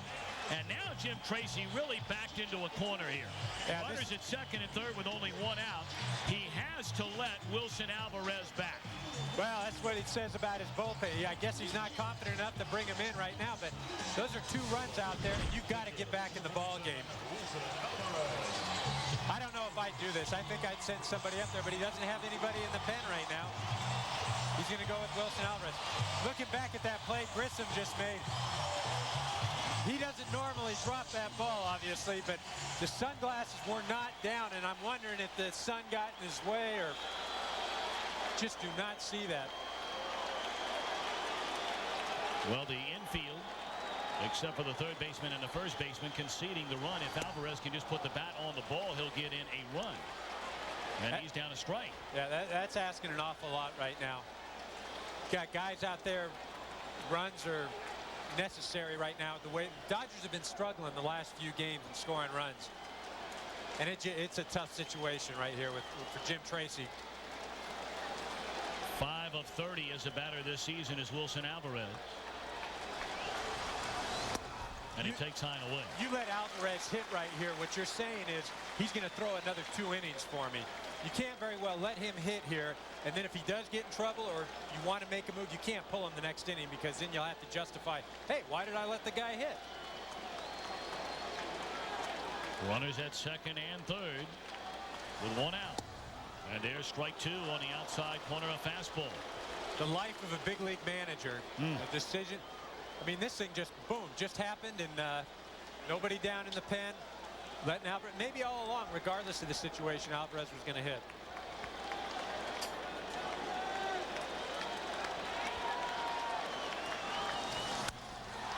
Slap foul at the third base line by Alvarez.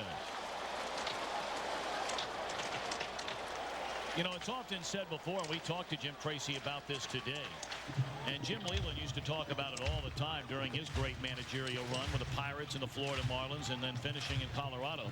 Sometimes you can't be afraid to lose today to win tomorrow or the next day. If all of a sudden you burn through a bunch of guys in the bullpen today, are they ready to go tomorrow? Right, but you've got Wilson Alvarez already out there today. The question is, with his injury, the fact that he threw a few innings the other night, are you going to bring him back tomorrow? You've got him out there.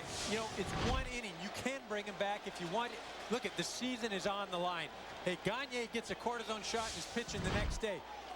The bottom line is you've got to win. Win now. Win. Don't say, hey, something's going to happen and hope. You've got opportunities. Alvarez, the ground ball down to third. The runner going to stay put. And the throw is in time, so Alvarez cannot get a runner in. And it'll be up to Cesar Izturis with 2 on and 2 men out. That will certainly be a move that Jim Tracy will be questioned about after the ball game today, win or lose, especially if he loses. Now, Wilson, I mean, you can't send him up there with any real expectation. You're keeping him in the game because of his pitching. It almost looks like he's swinging the bat underwater right there. That's tough. You're putting Wilson Alvarez in a no-win situation right there.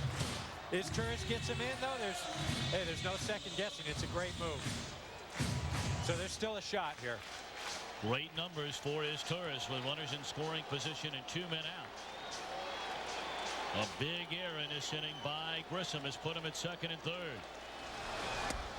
I mean, in this situation, you got to be careful on how you pitch to Izturis. I think he is a more dangerous hitter in this situation than Jason Worth would be with the bases loaded. Jason Worth has been out in front. He's a big guy, a power guy, swings and misses a lot. Izturis is more of a contact guy, smaller strike zone.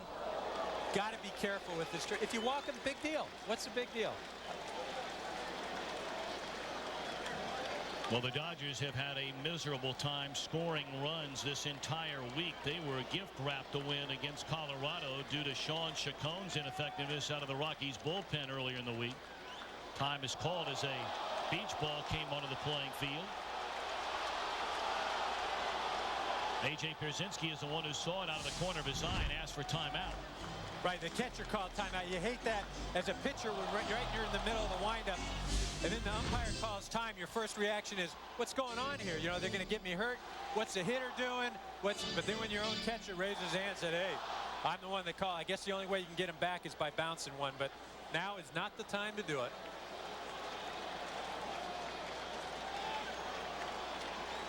Alex Coy, the runner at third. Brent Maine at second. Dodgers trailing the Giants 2-0 here in the bottom of the fifth with 2 out. 1-1 to Izturis. Right down the gut, a strike called on a fastball. Got to expand the zone right now as far as Tomko's concerned. Can't give him anything good to hit right now. Maybe set up off the plate or set him up with a pitch inside for the following pitch, but nothing that you can get the barrel of the bat on the ball. Tomko delivers, and it's popped up behind the plate. Pierzynski will run it down, and that'll end the inning. So the Dodgers leave him at second and third after getting a break on the air. Barry Bonds will look to expand that lead when we come back. About 2-run bases loaded single by Marquise Grissom, and that inning started with a 1-out walk to Bonds.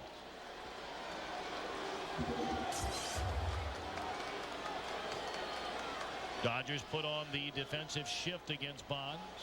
3 infielders on the right side, and it's strike 1 on the inside corner from Wilson Alvarez. Well, this is, again, that tough situation. You do or you don't. You will or you won't. Do you pitch to him? Do you try and go after him, or do you put that leadoff guy on first? 2 swings in the entire series for Bonds. And one of them came in the first inning today with 2 on and 1 out. He popped up in foul ground to Adrian Beltre.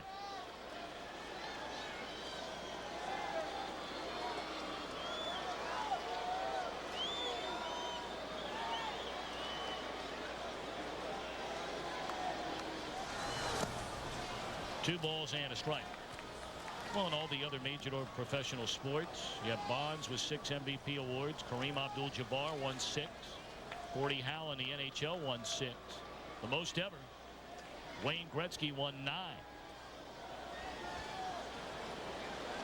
9 MVPs. It's a pretty good run. Yeah, not bad. Not too bad. 2 and 1 coming to Bonds. Fastball misses inside. See, they're pitching around him. They're not giving him anything good to hit. I shouldn't say they're pitching around him, because it is close enough to swing at, but Bonds is so disciplined. At least this at-bat he is. That first one wasn't so disciplined in at-bat, but you can't throw 3-1, nibble again. If you walk him, fine, he's on first, better than running around the bases. Well, he got something to hit there, and he was locked and loaded. Jumped all over it and pulls it a mile foul into the upper deck. 3-2.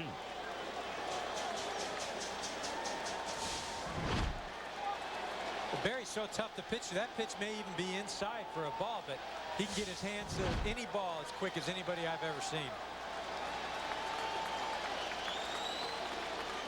Got to go away here.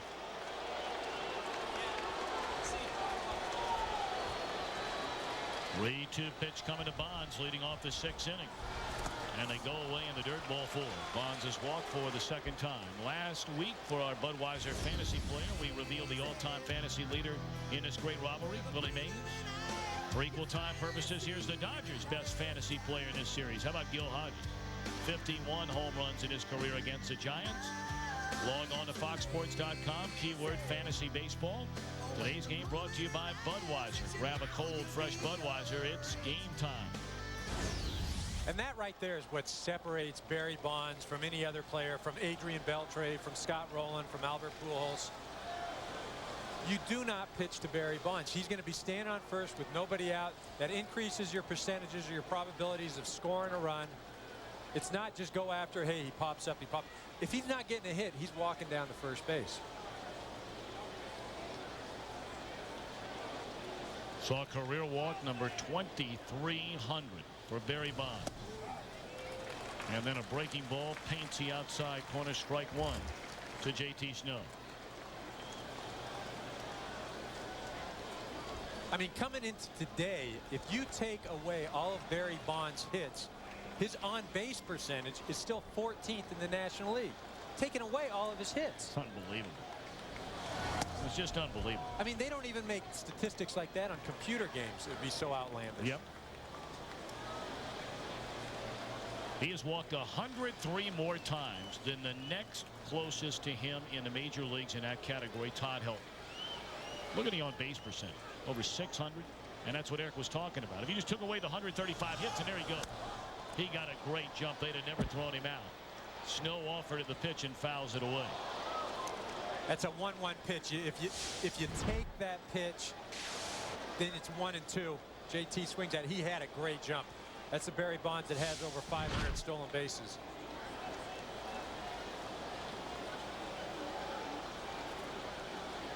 That percentage is lights out as well. I mean, generally 70% or better is very good. 75% or better is outstanding. Bonds knocking on the door at 80.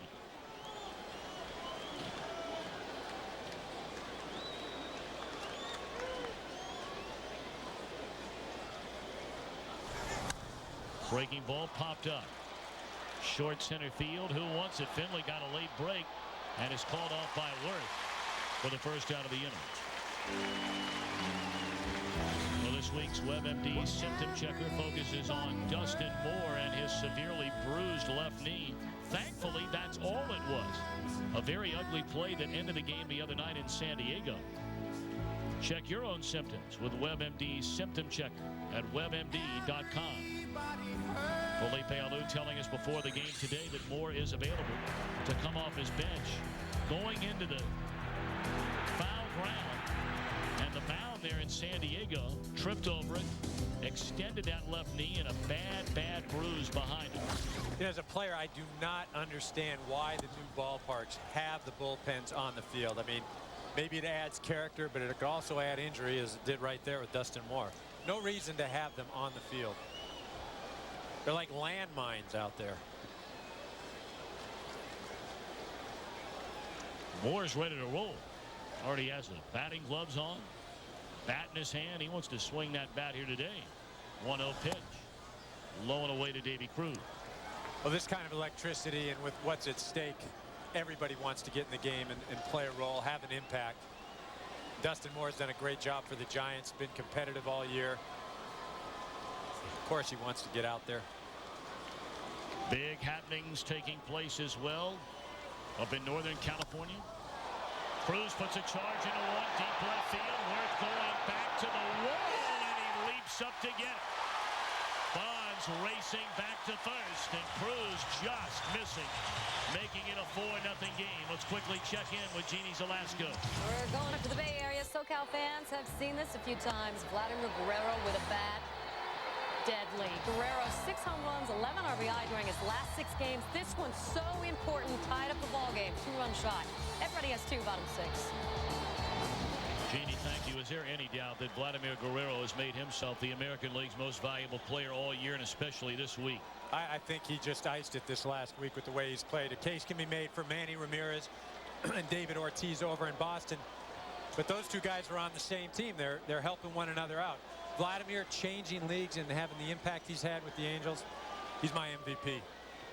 6 home runs for Guerrero, the biggest week of the season. And there's strike one to A.J. Pierzynski. Usually in the day here at Dodger Stadium, the ball carries extremely well. And when Cruz hit it, I thought it was going to sneak out. But Jason Worth, all 6'5" of them, got that glove right above the fence, brought it back.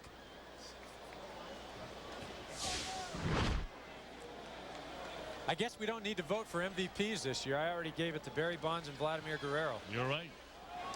And I would concur on both. Of course, there are a lot of people in St. Louis that are saying, hold on a minute now. You guys are talking about Bonds and Beltre. What about Scott Rowland? What about Albert Pujols? What about Jim Edmonds? Yeah, they've all had great seasons. And the thing is, they've played on the same team. They're going to probably split votes. And Barry is Barry. Right down to Ventura, and that'll end the inning. Dodgers will come to bat with the heart of the order due up, trailing Tom Cole and the Giants by a pair. The accounts and descriptions of this game may not be disseminated without express written consent. A 2-run bases loaded, 2-out single by Marquise Grissom, driving in the only 2 runs of this game, and now the Dodgers come to bat against Brett Tomko here in the bottom of the 6th inning, and Jason Worth, first pitch swinging, pops it up. 1 pitch, 1 out. Boy, the Dodgers are really helping Tomko, who's pitching a great game. Yeah, Tomko is throwing well, but 84 pitches coming into this inning. You get him to that 100 pitch, 110 pitch, and then maybe you can get into the bullpen. Going up there swinging at the first pitch, there's nothing wrong with it as long as you're hitting the ball hard. Don't want to pop up the first, don't want to roll one over. But Jason's a young hitter, a young, aggressive hitter, and that's why he's in the lineup, because he can swing the bat and he is aggressive. Steve Finley is single to right and popped to right. He looks at strike one. See, he's taken all the way there. That's an experienced hitter, somebody that's had a lot of success, somebody that's confident in hitting with 1 strike or 2 strikes. High, a ball and a strike. You saw the right-hander, the rookie right-hander, Duaner Sanchez, getting loose in the Dodger bullpen. They have a lot of youngsters down there, a lot of hard-throwing youngsters. See, now that's kind of surprising to come out after 2 innings. He pitched. Wilson Alvarez pitches 1 more inning instead of going 2 or 3 when they could have pinch hit for him. If he comes out, Sanchez comes out to start the next inning, I'll tell you, Jim Trace is going to have some questions to answer. He may have the right answer, but he's going to have some questions. For those of you that weren't with us in the last half inning, Alex Cora drew a one-out walk. Brent Main, the number 8 hitter, lifted a fly ball into left center field that Marquise Grissom dropped, sending runners to second and third with a pitcher spot coming up. And down 2-0 with runners at second and third and only 1 out. Jim Tracy elected to send up his pitcher Wilson Alvarez to bat rather than pinch hit. Obviously, the Dodgers did not score in that inning, and there are 2 away here in the bottom of the 6th. Sometimes when you have opportunities, you've got to take advantage of them because you don't know. There is no guarantee you will have that opportunity again. And I understand that you can't just manage for one day or manage for that particular. But we're down to the last 2 games of the season. It's not like we're worried about what's going to happen next week or next month or annoy a guy or tick him off with his confidence. Bottom line is winning ball games right now. Saw Beltre hitless in his last 12 at bats. He had been white hot through the month of September until these last 3 games. He's behind 2-2 here. Count even out, I beg your pardon. Tomko trying to go through the horn of the order in 1-2-3 fashion. Where did that hit him, or did it hit his bat? Well, Beltre not telling us one way or the other. He's going to pick up his bat, so it must have hit that. I think it hit Tim McClellan's shoulder pad. I don't know if it hit anything. I mean, obviously it hit something with some sort of sound, but I don't think it hit his bat. It sure didn't look like it hit the glove.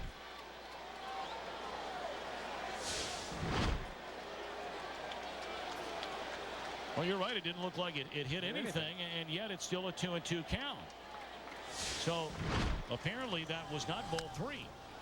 A 2-hopper down to Edgardo Alfonso. And he'll throw out Beltre to win the inning.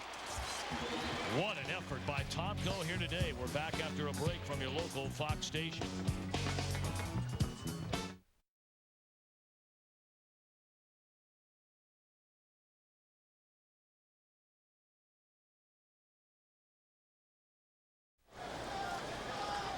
Brett Tomko working on a 2-hitter. Dodger pitching has only surrendered 3 hits, and now their 3rd pitcher comes on following Descens and Alvarez. Young right-hander Duaner Sanchez. Solid numbers and a busy man. His 67th game. He began his career with Arizona, was traded to the Pirates, and then came over to the Dodgers. Been a nice find for L.A. Used much like they did Guillermo Mota here his first couple of years, where they'll use him in the 6th inning, maybe the 7th inning. Mota earned the right down the road to start pitching in the 8th, sometimes even the 9th. Well, the Dodgers are where they're at because some of the pitchers that they didn't expect to have good years, or for that matter came to camp is without any expectations, have really stepped forward. Talking about Sanchez, Brazoban, Jose Lima. I mean, those guys have stepped up and had special years. Grissom knocked in the only 2 runs in this game. With the bases loaded, 2 out, 2 runs, single to center field in the 4th. We'll bring you an update from Oakland momentarily. Jeannie Zalasko standing by. Saw Vladimir's home run a moment ago that tied the game at 2. There has been scoring in that one since. We'll tell you about it in a minute.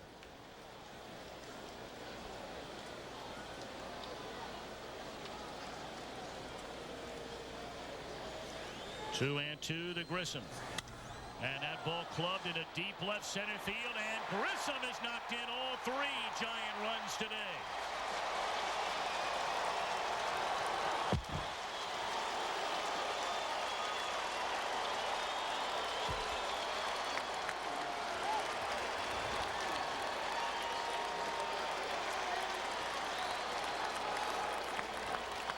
Marquise is loving this. Absolutely loving this.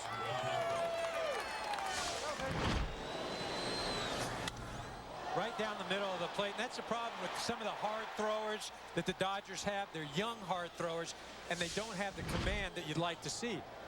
You can throw as hard as you want, but if you're leaving a ball over the plate to a big league hitter, an experienced big league hitter, you're going to pay for it.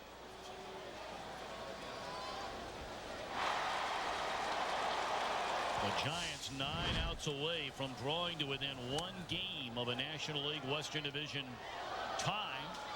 And the Giants may be forced, it's not for sure, they may be forced to have a 1-game playoff. A lot of that will be determined by what Houston does the next 2 days.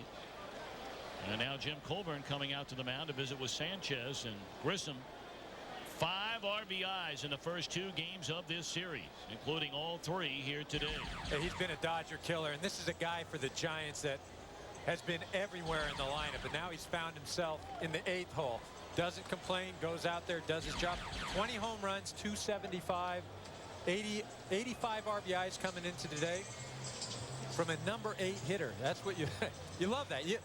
When Felipe Alou makes up his lineup card and he puts Grissom in the 8 hole, he's got a pretty good lineup. I think that trip was just to give the guys down in the bullpen, I believe that's Venafro warming up, give him a little time to get ready for Durham. Swing and a miss by Tomko. Tomko pitching in the biggest game of his career. There you see the wrapped up right shoulder. Much has been made of that shoulder in Los Angeles this week of Eric Gagne.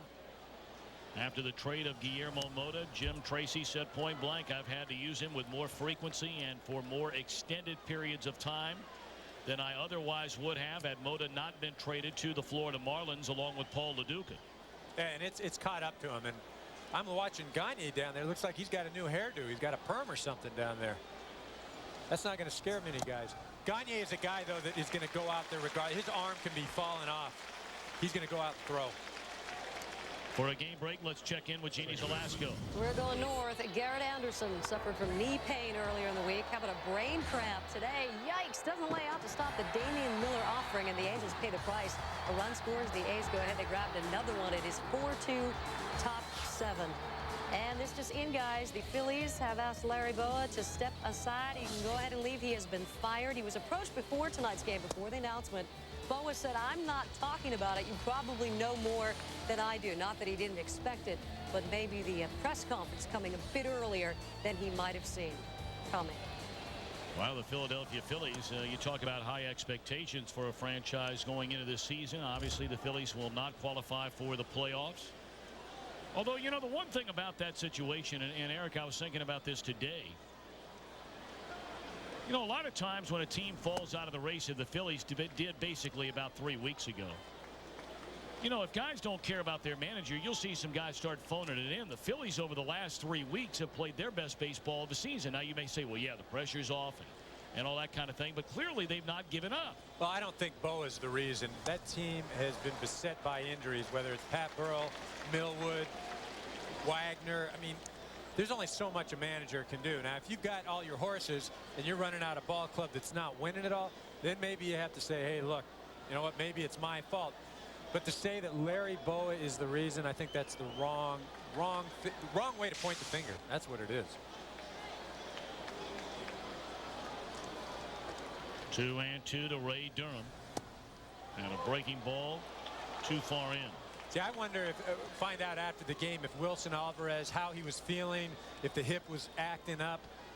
Because, again, he was allowed to hit, and he pitches 2 innings. He's not pitching this inning.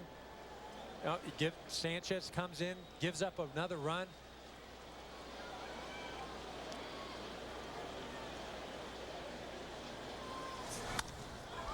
Pull to the right side and through into right field, a base hit.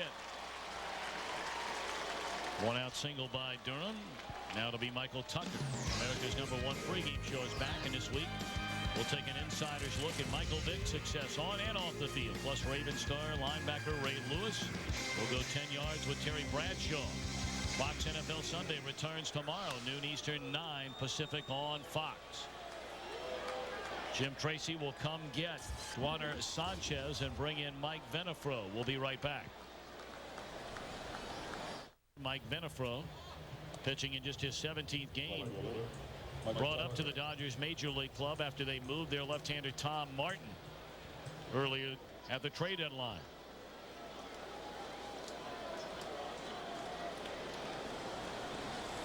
Venafro's a side-arming lefty. He gives lefties a lot of trouble. Be interesting to see what Jim Tracy does with Edgardo Alfonso on deck. Do you leave Benefro in to face Bonds? Do you bring in a right-hander, Carrera, warming up?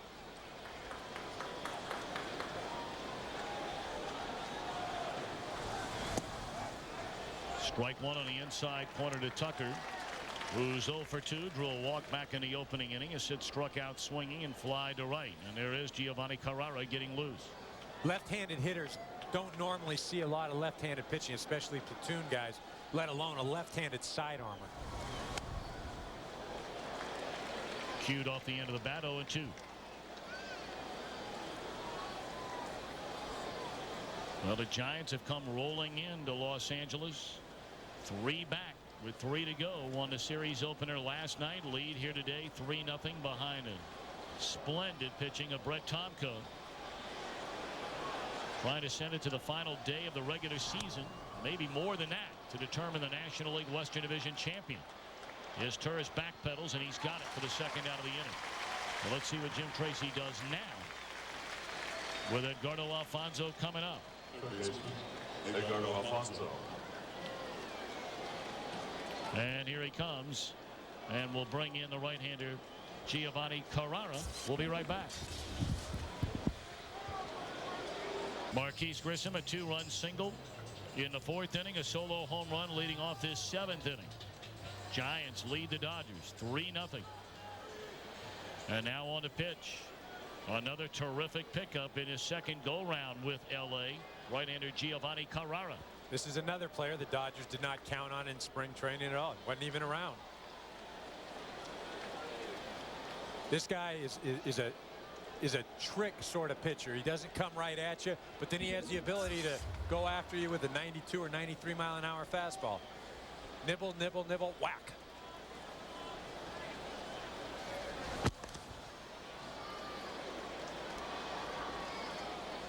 Ray Durham at first, 10 stolen bases in 14 attempts. He's had a number of leg injuries this year, so not running with nearly the frequency of years past.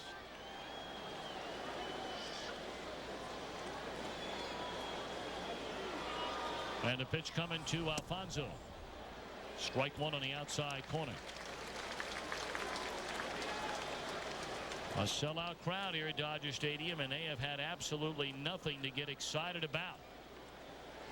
The Dodger offense has been quiet all week, and especially these first 2 games of this critical series against their rivals from up north. 0-1 to Alfonso.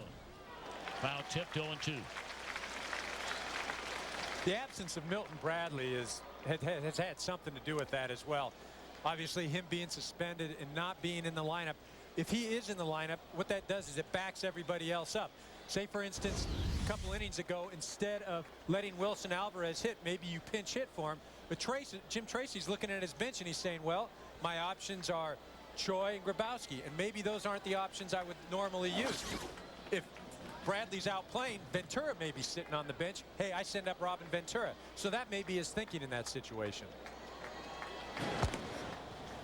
Bradley suspended through tomorrow's play, and perhaps would be available should there be a 1-game playoff, 2-game playoff, or into the postseason should the Dodgers get a win either today or tomorrow, guaranteeing them a spot. He'll be available, trust me. Unless Major League Baseball says he's not available, he will be available.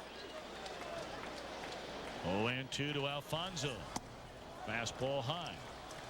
Of course, down in Orange County, Mike Scioscia, Bill Stoneman, the manager and general manager of the Anaheim Angels, suspending Jose Guillen for the regular season and the postseason.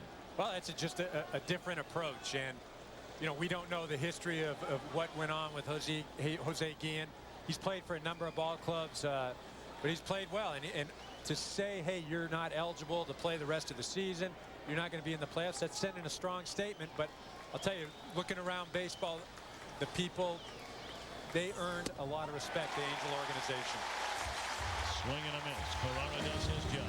So the Dodgers will send up Green, Ventura, and Cora down 3 in the 7th. Brett Tomko, 9 more outs to go. To name nail this one down for the Giants. He has only allowed 2 base hits.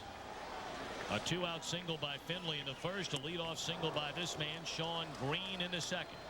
Only 2 base runners since a leadoff base hit by Green in that inning.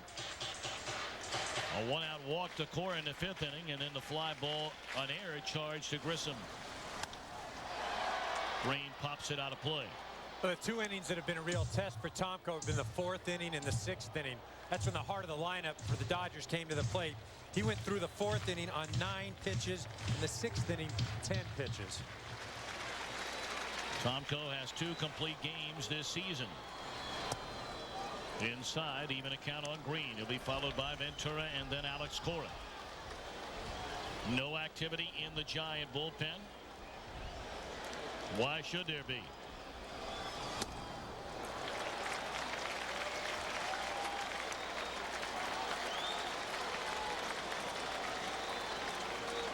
Tomko over his last 7 starts, 5-1 with an ERA at 1.64. This will be his 100th pitch of the afternoon. And he jammed Green, who dumps it foul and out of play. If Tomko is still effective, Philippe will go a bit longer with him as far as pitch count is concerned. I don't think that's something that is of real concern. But if he gets into trouble, he is over the 100 pitch number. May start getting some guys loose. Popped up, short right field. Tucker coming on to get it. 1 away.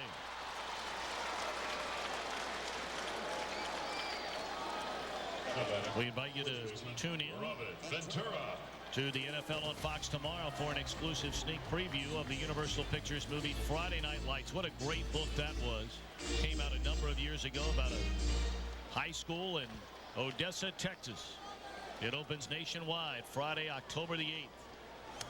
That's what I was going to say. If that movie's half as good as the book was, boy, get out there and see that. High school football in Texas. Oof.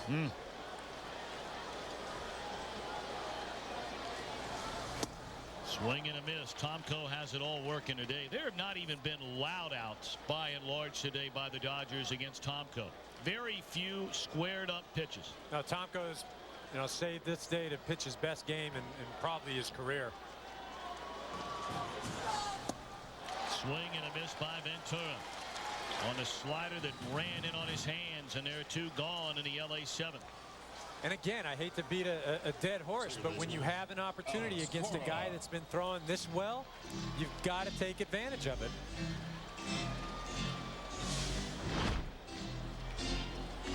Tomko running that slider in under Ventura's hands. Robin's defense, he hasn't been playing every day. And historically, he's 1 for 10 off of Tomko coming in. The only guys that have had any kind of success off of Tomko coming into today's game, this man at the plate, Alex Cora, 390 some odd clip. And then Beltre and Finley are right above 300. But everybody else, it's a struggle. It's amazing. Tomko has thrown 3 more pitches at this point in the game. And they're 2 out with nobody on in the 7th inning. Then he threw in 4 2/3 innings last weekend in a loss to the Dodgers. Well, as you said earlier, it has a lot to do with the strike one. He's getting ahead of the hitters, and some of the Dodger hitters have gone up there, and instead of working the count, they've swung early in the count. If you're not hitting the guy, you've got to make him work. And again, we go back to that, hey, he throws first pitch strike, so do we need to be aggressive? Well, yeah, we're going to be aggressive, but we're not going to get his pitch count up. So it hasn't worked today for the Dodgers. But it's not so much it hasn't worked for the Dodgers as much as Tomko it's been working for. Second walk issued by Tomko today. Both of them issued to Alex Cora. October, 8 teams, 1 champion. The race for the World Series is on. Catch all the action on Fox beginning this Tuesday night. Don't miss it. Well, now pinch hitter announced Jason Grabowski will hit for Brent Maine. And with that announcement, Dave Righetti, the Giants pitching coach, will come have a visit with Tomko. The Dodgers have 52 come from behind wins this year, tying an all-time Dodger franchise record. Only the New York Yankees have come from behind to win more games than the Dodgers this season. Well, obviously, that's a testament to their offense, their never-say-die attitude, their resiliency. But I think the reason for that is because of the Dodger bullpen. They get behind early in the game. Their bullpen comes in, shuts you down for the rest of the game. As a team, you're going to have an opportunity to get into that middle relief of other ball clubs, which is usually a weak spot. That's why they have so many coming from behind wins. Now, see, we're putting up Jason Grabowski in this situation with a man on first and 2 out. But you wouldn't hit Jason Grabowski against Tomko with men on second and third and 1 out. Well, Tomko missing badly out of the strike zone here. First time we've seen activity in the Giant bullpen. The rookie right-hander Tyler Walker, the left-hander Jason Christensen cranking it up in a hurry.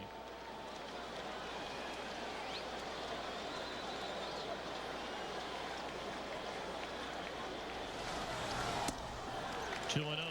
Everything's starting to miss up now for Tomko, up in the strike zone. And that's where he gets in trouble. Not throwing with the velocity as well.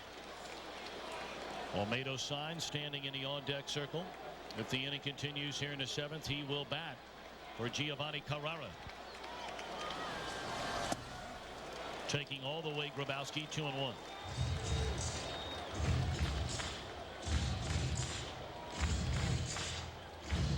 See, in that situation as a hitter, you're coming off the bench. It's a 2-0 count.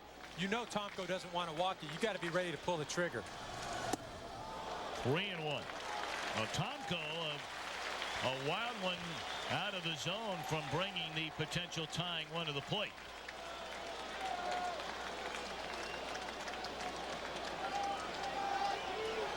(112 pitches for Tomko. 3-2. See, that's the right approach. Jason's got to let it go, swing the bat, and he's got to go for the it's 2 outs. You're not trying to get a rally going here. You're trying to get tied up with 1 swing. Not tied up, 1 run down. Just get back in the ball game here. Cora will get started on his 3-2 pitch with 2 men out. And it's fouled out of play.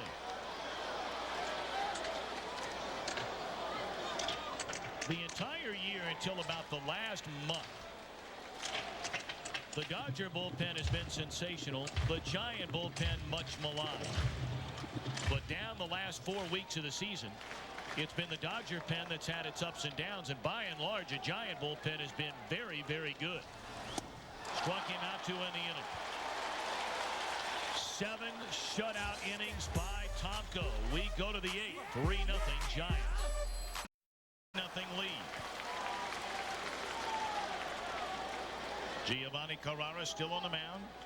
Struck out Edgardo Alfonzo with a man on to end the 7th inning. The 5th pitcher used today by Jim Tracy. A game started by Elmer Descends, who went 4 innings, allowed 2 runs. Duaner Sanchez allowed a home run to Marquise Grissom in the 7th inning. Bonds is fouled out to third, walked twice, scored a run. See, at this point of the game, you're down 3-0. You got to go after Barry. Take your chances here. You don't want to walk him. Put a guy on first, make him at least earn it.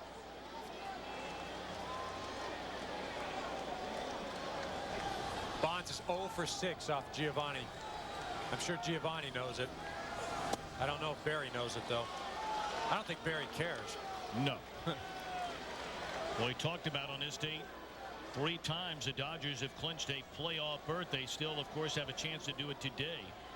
But maybe the most significant date in this long storied rivalry between these 2 franchises has occurred on October the 3rd, as it goes to 3-1 on Bonds. And of course, tomorrow is October the 3rd.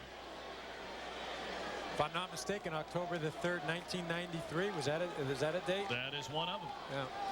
That's when the Giants came into LA with a 4-game series. They won the first 3 games, needed to win a 4th, and unfortunately for them, they had to run Solomon Torres out against the Dodgers, and didn't fare well for the Giants. Win 103 games that year and not go to the playoffs. Well, here it is, October 3rd, 93, right here at Dodger Stadium. 1 game. Wild card playoff against Atlanta, needing to win. The Giants got shelled. Mike Piazza hit 2 home runs in that game in the 5th inning off Dave Burba, in the 8th inning off Dave Righetti. And really a game that nearly changed, it certainly changed the career. It nearly changed the life of Solomon Torres. After that, he was a young prospect, going to be a pitcher that they expected great things from. And after that, he bounced around. Was with Seattle. Resurrected his career a year ago in Pittsburgh after being off for a number of years. But I'll tell you, to put a kid in that situation, although Dusty and the Giants did not have any other option. They had spent themselves winning the first 3 games. Bonds with a leadoff walk over at first base, and here's J.T. Snow, 1 of 3. Swing and a miss. I don't care who you are, who you're playing. To beat another team 4 straight is pretty darn tough. And that's the Dodgers situation going into this series this weekend. They would have to lose 5 straight games to not make the playoffs. Can it happen? It's possible. Is it probable? No. And if you're wondering what Eric means by 5 straight games, I mean, theoretically, if every scenario plays out the way it conceivably could play out, and let's assume for a second that, you know, the Dodgers and Giants had to play a 1-game playoff on Monday in San Francisco for the divisional title, and say the Giants won that game, and then the Dodgers had to go play against Houston for the wild card, either here or at Minute Maid Park. I mean, that would be 5 games if you include the 3 here this weekend. See, I like the way you described the playoff scenario so early in the game today. This was my test right there, and so you had to explain it again. Well, we understand. A heck of a job. I appreciate that. Here's the scenario. Dodgers win today. They're the champs of the division. If the Giants sweep and the Astros lose a game, Giants are division champs. Dodgers win the wild card. And then finally, that scenario I just described. If the Giants win out in this series, Houston sweeps over the weekend against Colorado. They already won the first game last night. The Giants and the Dodgers, 1-game playoff Monday at SBC Park for the Western Division title. The loser of that game plays Houston on Tuesday to decide the final spot in the National League playoff. We don't know where yet that game would be played. Slapped into left field by J.T. Snow. Bonds on to second, 2 on with nobody out. Giants leading 3-0.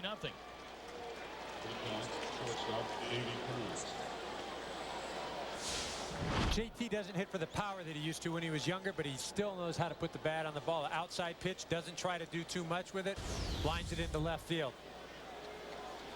Our game summary, Tomko has been sensational. Descends through the ball very well here today. Only gave up 2 runs in 4 innings, his first start since the middle of July. Grissom, the difference maker, has knocked in all 3 runs, and the Dodgers offense has gone stone cold this entire week. All right, now Davy Cruz. He has 8 sacrifices this season. Eric, you got to believe he's bunting here, yeah? Absolutely. No, he's bunting in this situation. I mean, I'd be shocked if he doesn't. You've got the number 7 hitter and number 8 hitter coming up, so even if you wanted to walk Brzezinski to load the bases, then you've got Grissom coming up with the bases loaded. The Dodgers don't want to see that. Going to get a lot of activity in the Dodger bullpen. Fastball high. These are the things that generally make the difference in winning and losing not only regular season titles, but so important in the playoffs. And it's the one thing we were talking about the Cubs earlier today. That is certainly something they could not do at all the majority of this year. Well, you're talking about little ball, and everybody expects that, hey, Cruz is bunting here, so it's real easy. Just put the bunt down. He did. And they throw it forward, and they cut down Bob. What a great play by Carrera.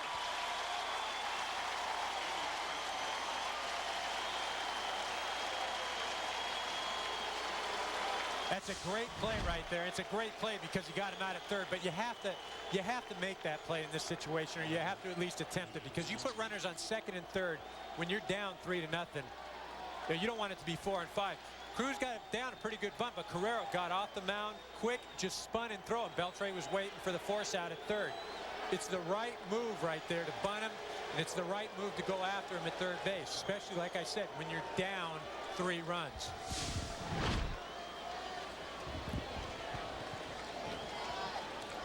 A.J. Pierzynski, the batter, with runners at first and second, 1 out.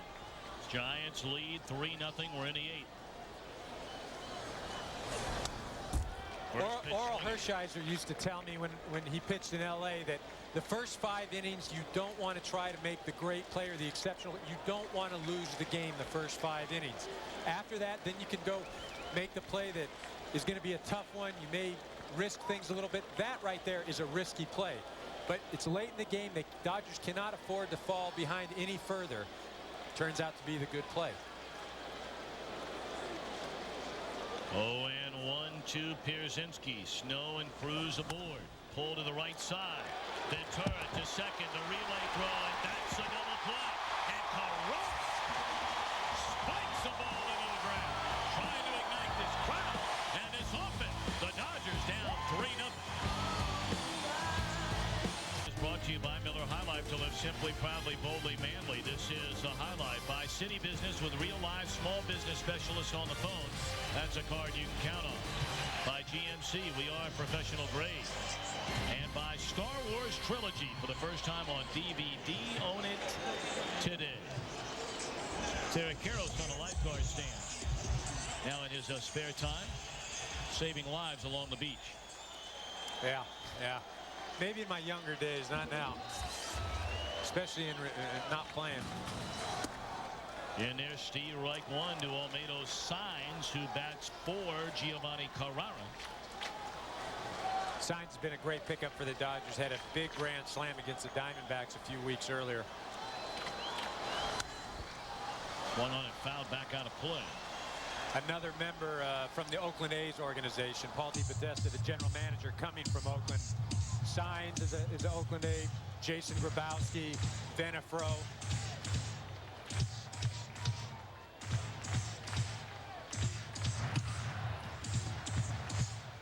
Scott Air, the left-hander. Matt Hergis, a right-hander, cranking it up into Giant bullpen. And Signs fouls it out of play. Giovanni Carrera, mighty fired up, getting that double play. Yeah, he's an emotional guy, but a great guy. Means well, isn't trying to show anybody up. He's just genuinely excited.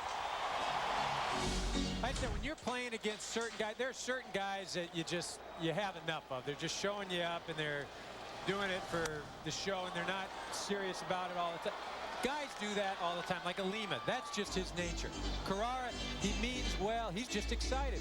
That you can overlook. But when the guys do it, sometimes they don't normally do it, or they get out of hand. I mean, that bothers me. Maybe that's my issue, but I think it bothers a lot of people as well. 0-2 to Signs, top of the order. Coming up next for the Dodgers. Check swing, roller back to Tonko through his legs. Cruz here to back it up. Throw pull Snow off the bat. That'll probably be an error on Tonko. A play that should have been made.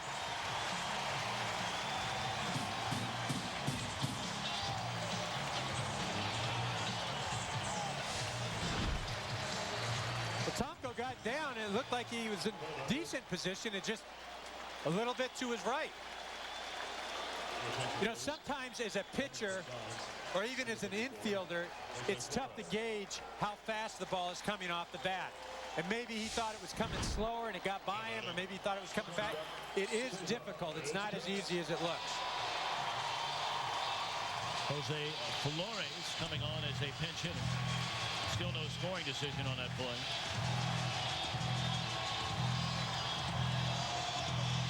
So now the top of the order for the Dodgers.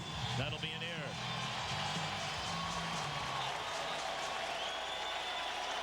And we're waiting to find out if it's an error on the pitcher or on Davy Cruz, a shortstop. You would assume on Tonko. Nonetheless, here's his Torres. Strike one.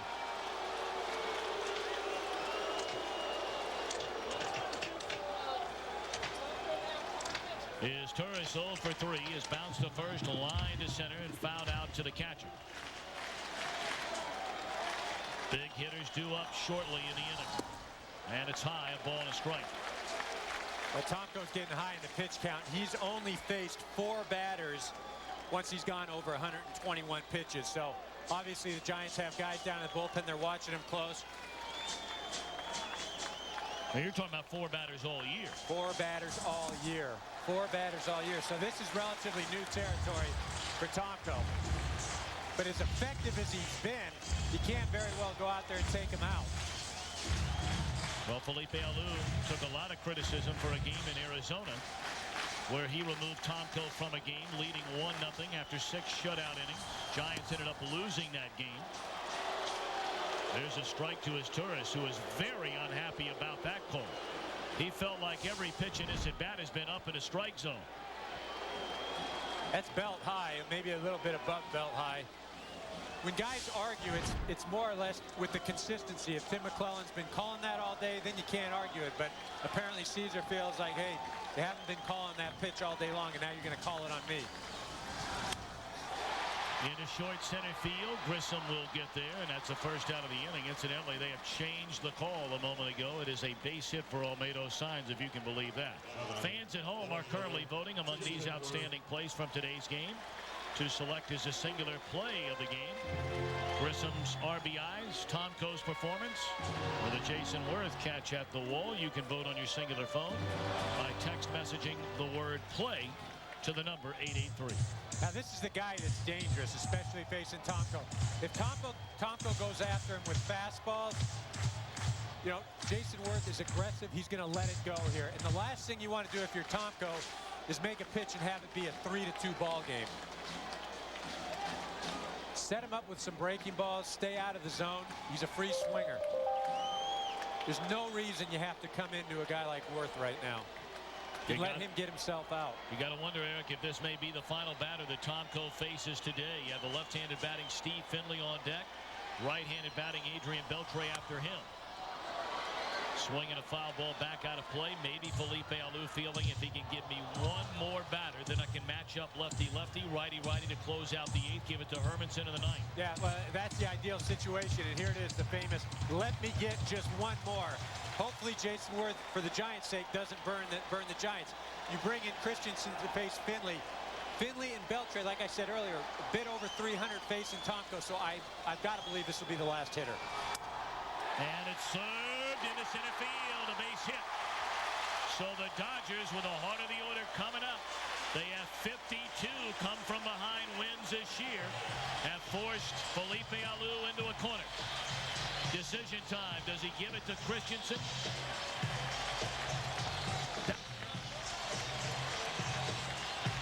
To face Finley.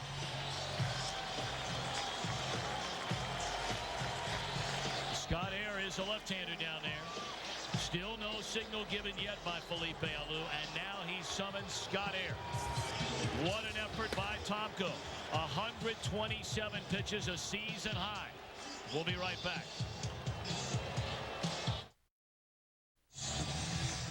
How about October 3rd, 1951?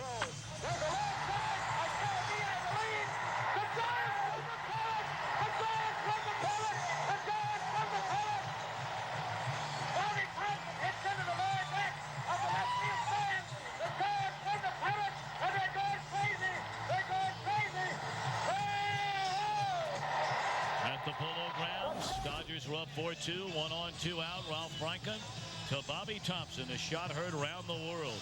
October the 3rd, that date goes all the way back in this robbery to 1916.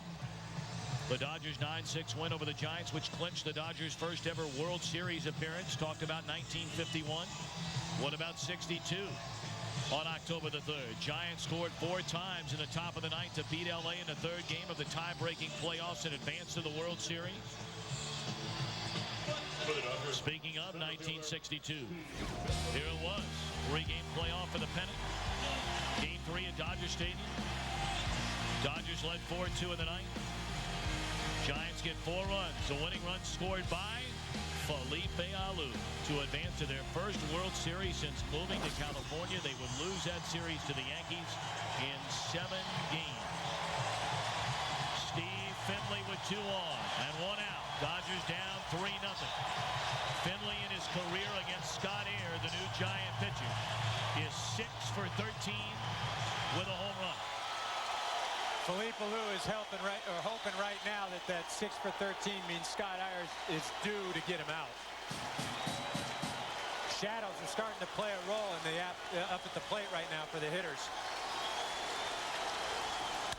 On the ground. Right side, Durham will have to play to first, so Finley on the first pitch bounces out. Runners advance. Flores to third, Worth to second, and here comes Adrian Beltre. You got to believe another pitching change. Well, that's a smart play, and I don't know if I'd make a pitching change. I think I'd walk Beltre right now and take my chances against Graney. No reason to make a pitching change if you're just going to walk Beltre. That was a smart play by Durham. Just get the out. You've got 2 outs right now. Load the bases. Got it. With all that said, here we go again. Wrong. I would walk him. I'd walk Beltre and pitch to Green. Looks like he's going to do a double switch. So Felipe bringing on his third pitcher in the inning, trying to preserve this 3-0 lead. It'll be who? Hermanson? We'll see. 3-0 ball game. Dodgers have 2 on, 2 out. Adrian Beltre coming up. The new pitcher, Dustin Hermanson, going back to August 8th when he took over as the closer for the Giants. He's second in the majors with 17 saves and 20 opportunities. Only Jason Isringhausen has more among all national relievers. Done a pretty good job solidifying his bullpen. Yeah, he went from the starting rotation to the bullpen. Matt Hergis had been the closer earlier in the year, had over 20 saves, but they felt they wanted to move Hermanson into this role, and he's done an exceptional job. I'm not so sure about this move right here. Beltre's just had the magical kind of year that every player hopes to have, and he has had so many big hits. These aren't numbers that are padded, that he's hitting home runs when the Dodgers are up by 5 or 6 runs. I mean, he's getting the hit to tie the game, then he's getting the hit to win the game. I'd walk Beltre. I would have walked Beltre and let lefty on lefty. So you would really be going against the books entirely when they say about, you don't want to walk the tying run to bring up what could be the winning run. Well, what you're saying then is, you're saying right now that you think that you got a better. Beltre will not get a hit here with second and third. What you are saying is, I don't like my chances with a lefty up and the bases loaded and Sean Green up. Not to discount anything that Sean Green's done this year, but Beltre has been the man. And without it, Barry Bonds isn't playing this year. That's your MVP of the National League. Of his 48 home runs this season, 54% of them have either tied the game or given the Dodgers the lead. Pretty strong case. And a bouncing ball up the middle. Cruz has got it. Throws in top. The Dodgers go down in the 8th after putting 2 on. Finley on 1 pitch. Beltre on 1 pitch. We go to the 9th. 3-0. Marquise Grissom has knocked in all 3 Giant runs today. Adrian Beltre bouncing out, leaving 2 on, ending the LA 8th inning. Both Finley and Beltre first pitch swinging. A little surprised that Adrian swung at the first pitch. I know he's an aggressive hitter. I know he thinks that Hermanson's going to get ahead of him, but he's just coming in again. The pitcher is in trouble. See some pitches. You have to think that he's probably not going to throw you a strike. You got first base open. Heads up. Just 2 are left out of play. Saw Yency Brazoban, the hard-throwing young right-hander, who has taken the spot of Guillermo Mota. Another hard thrower out of the Dodger bullpen. Again, doesn't quite have the command that they'd like to see, but when you're throwing 97, 98, you can afford to miss.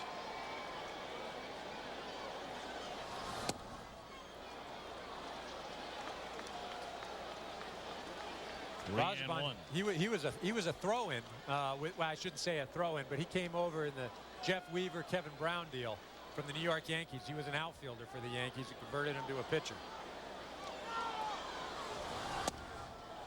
And it's ball 4 to Grissom, who's on base for the 3rd straight time. Well, Brett Tomko and mates fired up after this ground out by Beltre.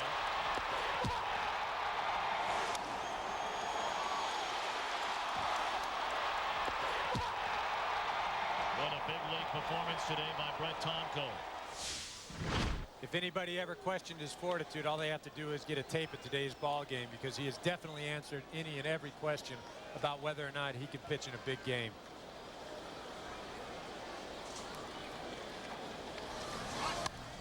Yorvi Torrealba has to put down the bunt and does so perfectly, advancing the runner Grissom on to second base. 1 away. Nice job there by Torrealba. He made it look easy. You know, if the Giants are fortunate enough to get to the postseason, Tomko's got to be your number 2 guy. Obviously behind Jason Schmidt. He could be your #1 guy depending on when the series starts. Obviously be pitching on 3 days rest, maybe you start Reeder. But Schmidt goes tomorrow, then you got to follow it up with Tomko. Should say follow it up. If you start Reeder that first game, then you follow it up with Tomko. And he's earned it. It's not because of the schedule. It's not because they have a day off here and there. Check swing roller down to third by Durham. Beltray will throw him out for the second out of the inning, and on to third goes Grissom. Well, we know the playoffs begin Tuesday on Fox, beginning a month-long journey here at Fox. Game 1 of the division series. Tuesday, 8 Eastern, 5 Pacific, with the all-new Dodge Dakota pregame show right here on Fox.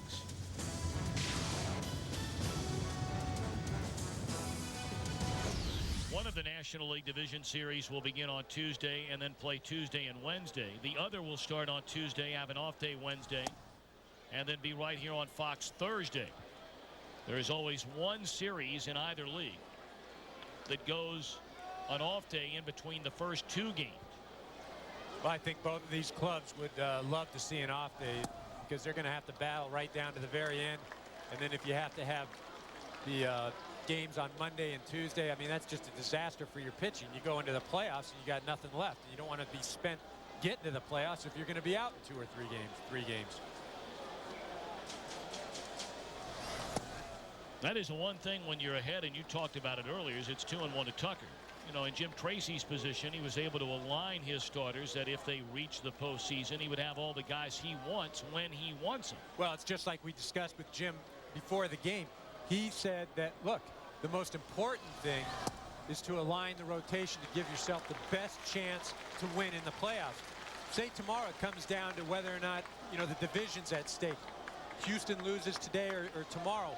Does it make sense to lay it all on the line tomorrow to win the division and maybe cost you your starting pitcher that first game of the playoffs? No, the job is to win in the playoffs, to win a World Series. Nobody remembers, well, hey, they won who cares if you won the division? Who cares if you've won so many games from 2000 to 2004? You remember who wins the World Series. And that is something, of course, the Dodgers have not done since 1988. That stunning 5-game series against the Oakland Athletics. Well, I remember in 1996 we came down to the Dodgers and the Padres, a 3-game series, and going into that last day, the game meant nothing to either ball club other than a division title. So the question, do you throw out, in our case, Ramon Martinez, so the Padres are going to expend their top starter on Sunday to try and win a division at the expense of not having your #1 guy for the opening day of the playoffs? And in our case, we saved Ramon, and that I would think that will happen tomorrow if the case presents itself. Off the end of the bat into short center field, Finley coming hard. He's got it. That'll end the inning. So we go to the bottom of the 9th. It'll be Green. It'll be Ventura, and then Cora. The Dodgers down 3. Well, these two franchises, such a rich story. Rivalry, head-to-head wins.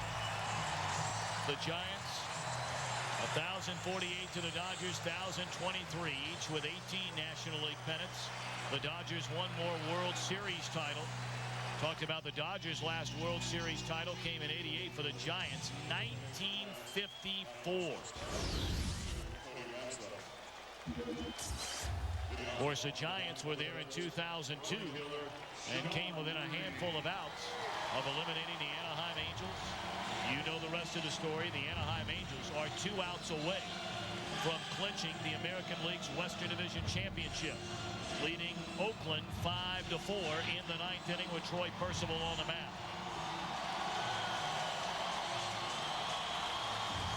Dustin Hermanson, Sean Green to begin the 9th.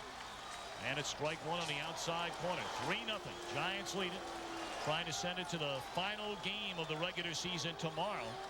And the Giants, with a win here, would pull within 1 game of the Dodgers in the National League West. I'll tell you, this is not the time you want to be up at the plate. Not because of the situation, but because of those shadows. You can't, it's tough to see, pick up the ball. You can't pick up the spin. The pitcher really has the advantage. Hermanson throws it to the backstop. 1-1 on Green to begin the ninth. He'll be followed by Ventura, then Cora, and then we'll see. I mean, I remember in situations like this, I'd go to the mound and tell who's ever on the mound, look, you know, I just hit last inning and I couldn't see a thing up there at the plate. Just go ahead, just throw fastball, just throw the ball over the plate. You're going to be, you know, you're going to be in business. Low and away. Well, we're talking so much about October the 3rd. Is it destiny again that these two teams will play on that date, the final game of the regular season, with one game separating them from a divisional title? 3-1 to Green.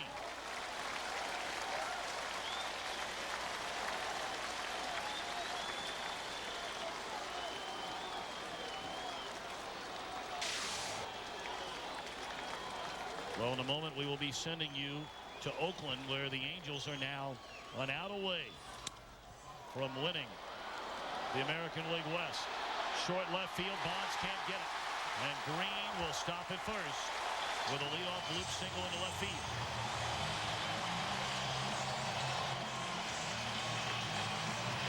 Let's now send it to Oakland. Here's Josh Lewin with a wrap-up of that one. We'd like to welcome those of you watching the other Northern California against Southern California matchup. Right here, the Angels and the A's. And Eric Burns will drive it to left. But the Anaheim Angels have won the West.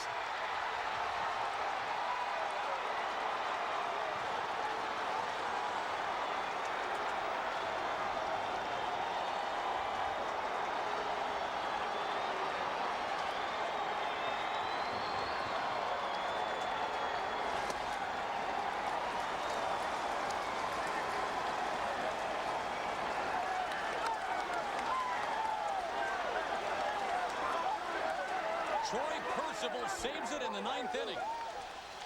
Congratulations to the Anaheim Angels. What a remarkable month of September. Going into Oakland, tied. When that series began last night, they put a thrashing on the Athletics. They came from behind to win it today. And they will advance to the playoffs for the second time in the last 3 seasons under Mike Scioscia. And never have the Angels and the Dodgers been in the playoffs the same year. I'll tell you, with what the Angels have had to go through as an organization in the last week, and then having to go to Oakland to face the big three in Mulder, Zito, and Hudson, it did not look good for the Angels, but it's a credit to Mike Scioscia, that coaching staff, that organization, what they've accomplished this year. 1-2 to Ventura. Taken outside. Well, you talk about a franchise with high expectations when the season began. How about Anaheim? All the moves at Artie Moreno, their first full-year owner, bringing on board Vladimir Guerrero, Kelvin Escobar, Bartolo Colon and company. Absolutely a lot of expectations, but again, they were hit with the injury bug too. Troy Glaus goes down. Garrett Anderson misses a significant time. Did he go? No on the appeal to third. Look, in order to be successful, you're going to have to use 30-some-odd guys, and all of them are going to have to contribute. If you're just going to rely on those guys you run out there every day or those 4 or 5 starting pitchers, it's going to come back to haunt you. That's what, I mean, Oakland really struggled in September. A lot of their position players, you know, didn't have the strong finish that they would have liked. The Angels caught up to them. Scioscia uses everybody on that ball club, manages like a National League manager. Yeah, that's why he won a World Series 2 years ago. 3-2 to Ventura. We talked about the 52 come from behind wins. 15 of them the 8th inning or later. Can they do it again here today against Hermanson? And he has walked Ventura. The tying run will come to the plate.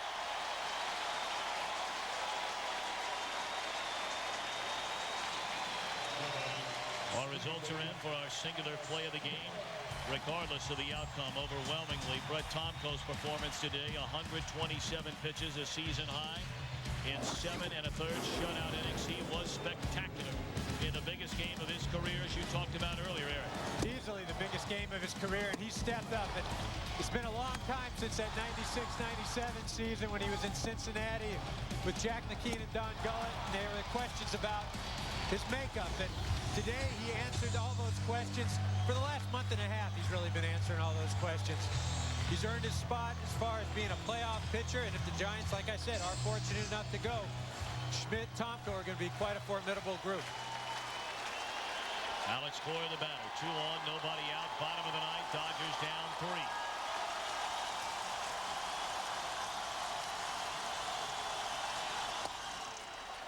Strike 1.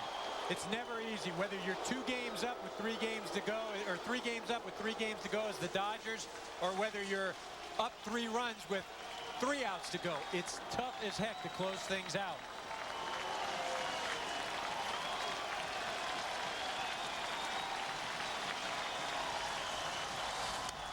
Cora swings and fouls it away, and he's behind Hermanson at no balls and 2 strikes. What Dustin Hermanson has to be careful with now is Alex has 2 strikes on him. And what he's going to do right now is he's going to be diving into anything. If you throw him an inside pitch, he'll take a hit by pitch. He will get on any way he can right now.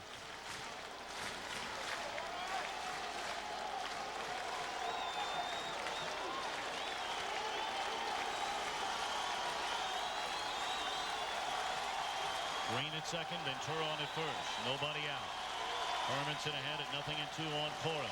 They set up away and miss away.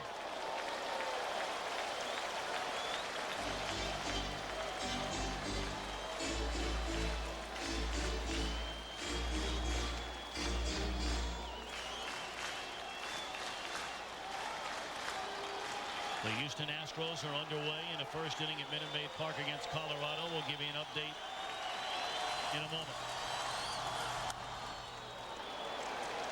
Cora fouling it away. Of course, one of the most memorable at-bats took place earlier this season when Alex Cora fouled away after getting behind 2 strikes. 14 pitches, culminating with a home run. That was against the Chicago Cubs, against Matt Clement, who is, I'll tell you, he's tough to hit. No easy task fouling off the 14 pitches, let alone taking him deep.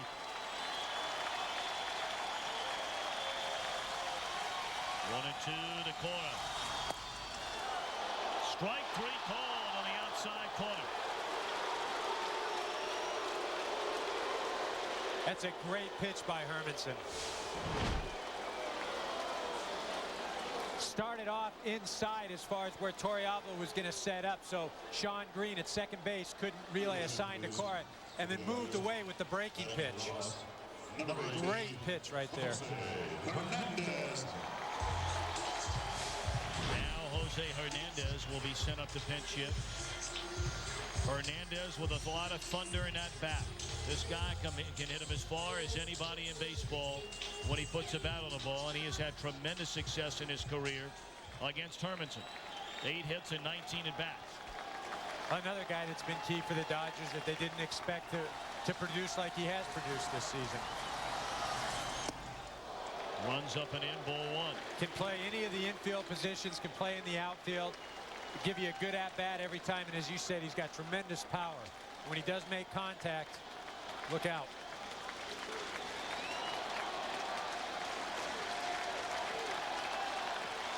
Hernandez a tying run.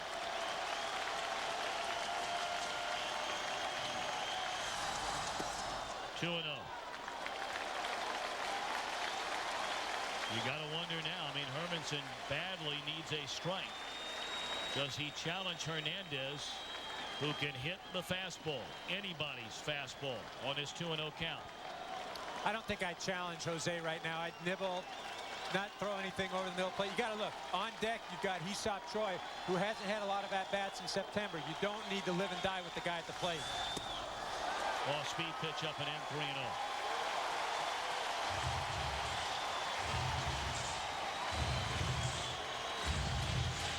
This situation, I would think that Jim Tracy would give Jose the green light. And the reason I say that, again, because Milton Bradley is not on the bench or playing. Their bench has been depleted. You've got Hee-Seop Choi on deck coming up next. Like I said, not a lot of at-bats in September. Well, he took the strike. 3-1. Big, big, big pitch coming up right now. Some hitters, when they do get the green light, they don't like to swing 3-0. There's some guys I've played with, doesn't matter if you yelled at them to swing 3-0. They are not swinging 3-0. You can bet if there's anything close, Jose's coming out of his shoes right here. Tomko rooting on Hermanson. 3-1. Broken bat flare down the right field line. Foul.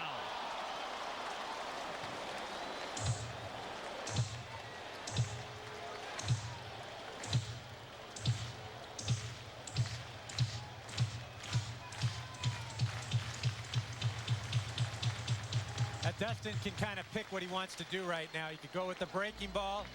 I think Jose's probably thinking, all right, I'm going to let this thing go. He doesn't want to walk me. Dustin can go with the break, because again, if you walk him, you can still go after Choi. Do you like your chances better starting 0-0 going against Choi, or throwing a fastball down the middle on a 3-2 count to Jose Hernandez? That's a choice you make out on the mound. Hernandez, new bat in hand. Runners at first and second. Dodgers down 3 here in the 9th with 1 out. And it's ball 4 to load the bases.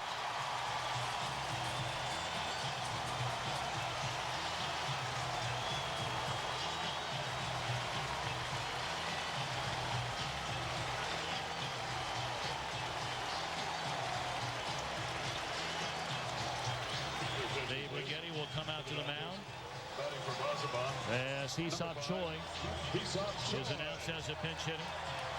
Matt Hergis down there throwing again.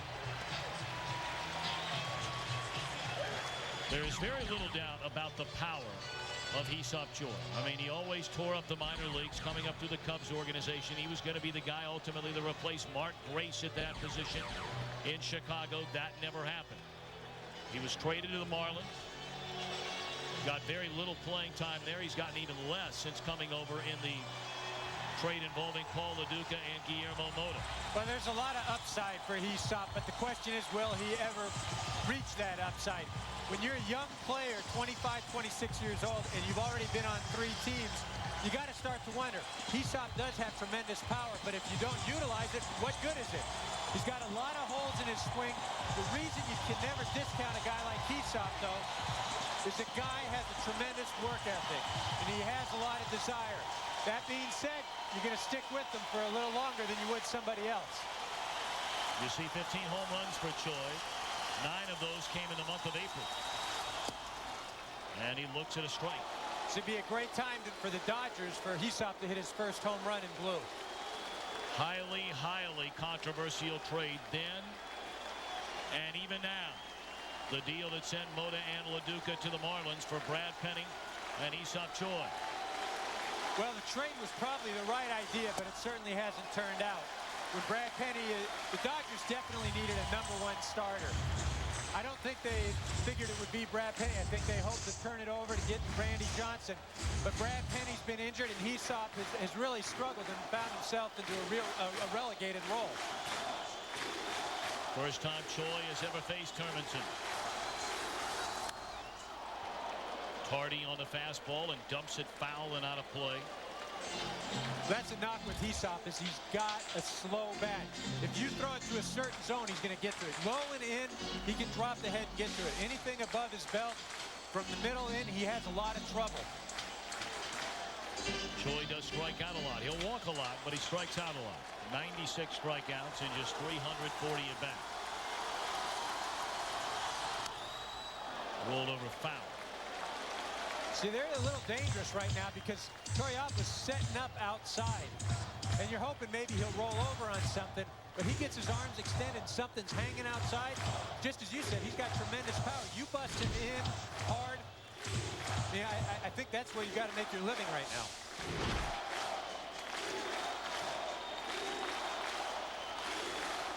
Bases loaded, 1 out. And it's taken low and away, 2-2 to Choi. See, they're almost trying to trick him. A lot of situations, you have the big guy, the power guy, so don't throw him a fastball. Stay away, try and trick him. That's not the case here. You get a good 90-mile-an-hour fastball inside, you'll be in business. 2-2, 3-2.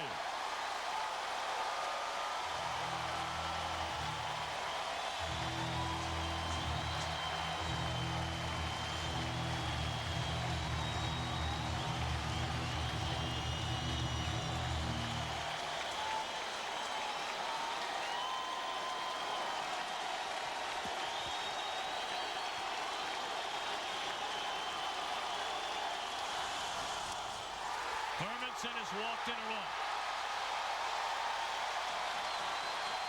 An outstanding at bat by Choi.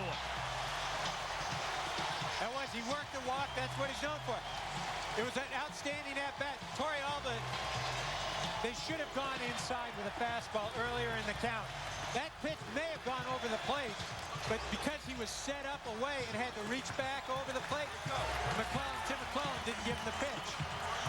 Felipe Alou has seen enough of his closer, Dustin Hermanson. He'll now turn it over to Jason Christensen.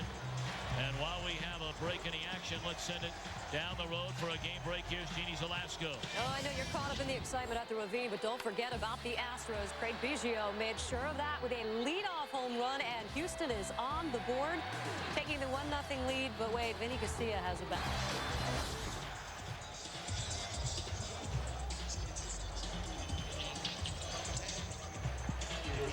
A two-game spread between these two teams in the National League West. The Giants won the series opener here last night in the wild card. The Giants and the Astros in a dead heat. Chicago officially eliminated with an 8-6 loss at Wrigley Field today. Their 5th straight loss. It came to Atlanta. Dustin Hermanson walks 3 batters here in the 9th inning, along with allowing a base hit, making it a 3-1 ball game. And now taking over is Jason Christensen.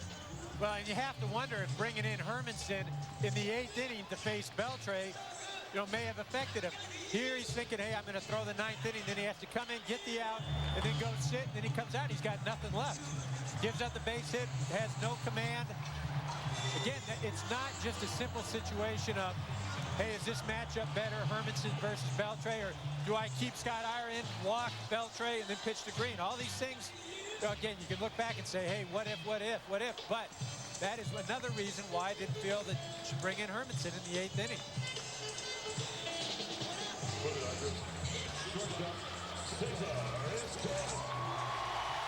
Cesar Torres will be the batter with a tying run at second, a winning run at first. Now here's Torres. Throughout his entire minor league and major league career until this year, had been a far better hitter right-handed than left-handed. I mean, far better. This year, it's pretty much a walk. No, and that's what you have to go by. You have to go look at this year and say, hey, look, it doesn't matter what side of the plate. Maybe you turn him over to the right side so you have a better chance of getting a double play. That's probably not very likely, though, with his speed. Christensen's job right now is to get his tourists to expand the zone, hit a ground ball, hopefully up the middle for the Giants' sake, so they can turn a double play.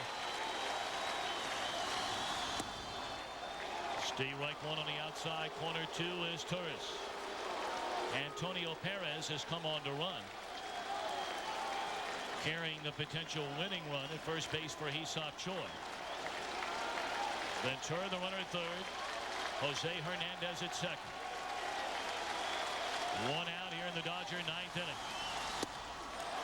A ball and a strike. As a player, there's nothing more frustrating standing out in the field and having pitchers walk players. If they're going after and they're getting hits, and especially when there's shadows, I'm gonna knock that thing down. There's shadows out there. Make them hit the ball.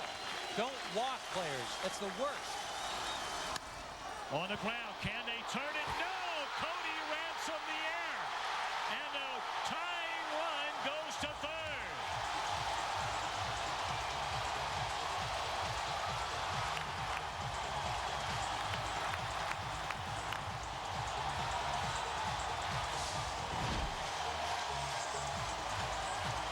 Cody Ransom just trying to, you got to get just one out here.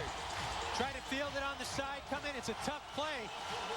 And they don't know if you can even get the runner at second or if you're going to get his turret at first. It's almost a do or die play. And at that point, he died.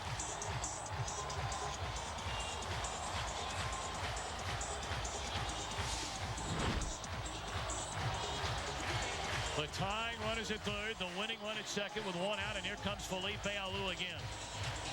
And while we have a moment, let's send it down the road again. Another game break for Jeannie Zelasco. And it is tough to stop the Astros at home, where they have won 16 straight. Jeff Kent driving that point home, and the ball out. Solo home run. Houston back out in front. 2-1, bottom two.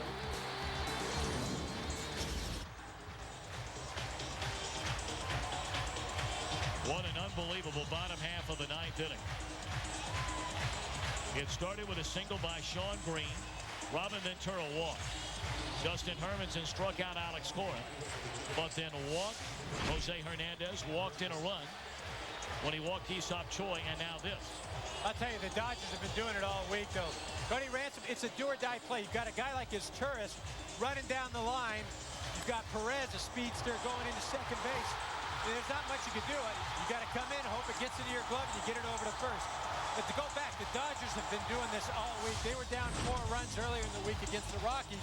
Scored 5 runs in the bottom of the inning to win the ball game. So this is not unfamiliar territory for the Dodgers.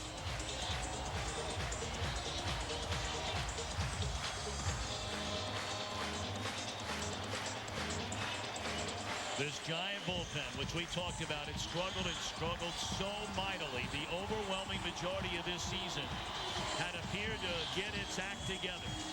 Here for the final month run, and what an unbelievable month run it's been for the Giants just to be in this position. And how ironic it is that now they hand the ball to the man who was their closer when this season began, Matt Herges. They thought Rob Nen would be back. They let Tim Worrell leave to go to Philadelphia. They traded away Felix Rodriguez after he fell out of disfavor. Almost out of desperation, handed the closer's job to that man, Dustin Hermanson, who had been so solid, at least until today. Well, as you said, it's come full circle. Matt Herges starts out as a closer. Now he's ending the season as a closer. And he's got a tough task ahead of him. And at the very worst, just let the Dodgers score 1 run. But you got to make sure you're still playing at least for another inning.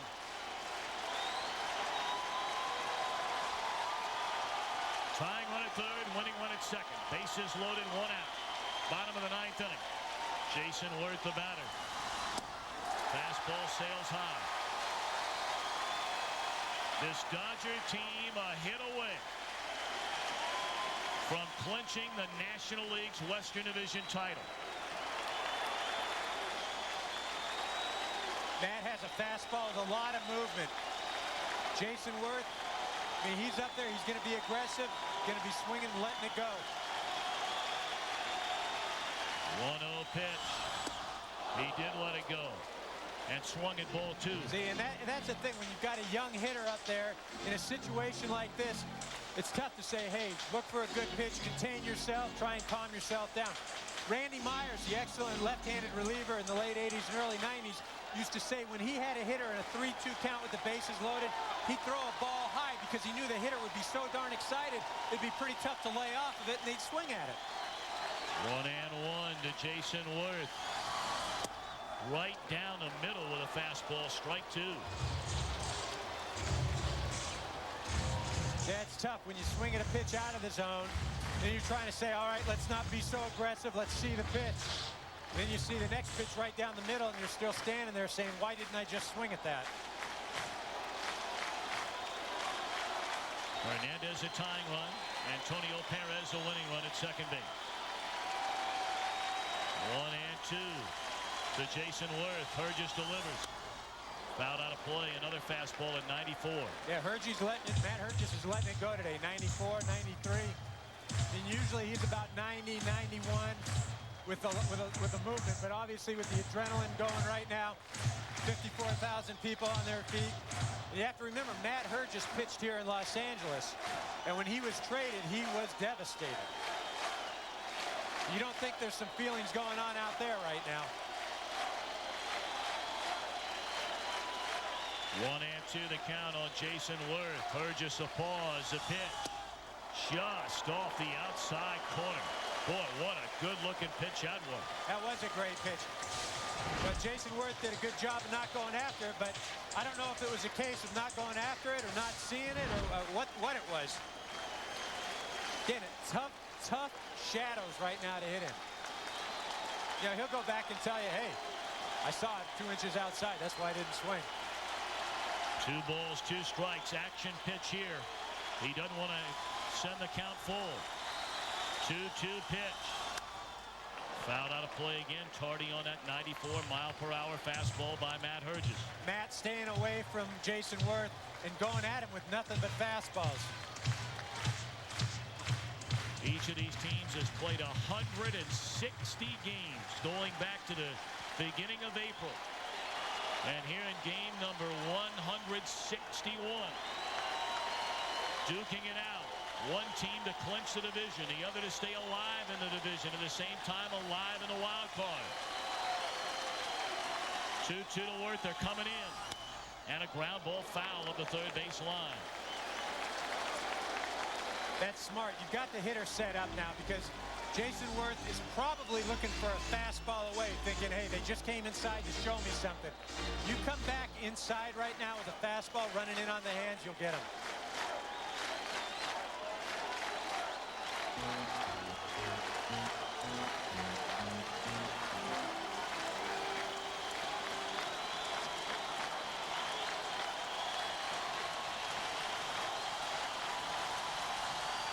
Bases loaded. 1 out. 2-2 to Jason Worth. Burgess delivers. Into right field. A liner. It will fall. A hit. The tying run scores. And Perez held at third. 3-3 game.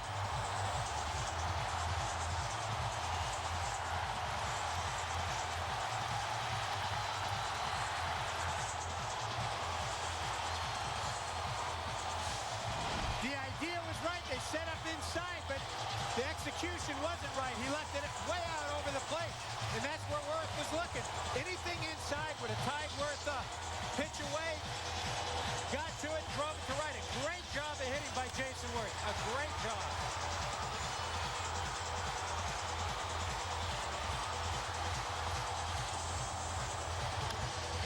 The Dodgers, the most come from behind wins from the 8th inning on among all clubs in Major League Baseball.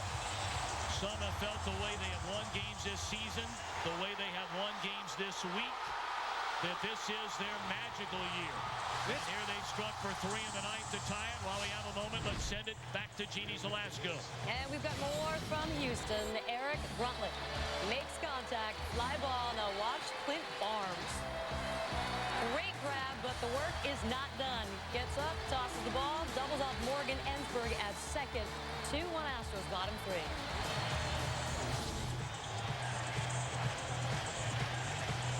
Eric Gagne on the phone down in the Dodger bullpen. He's already been getting loose. Should this game be sent to a 10th inning?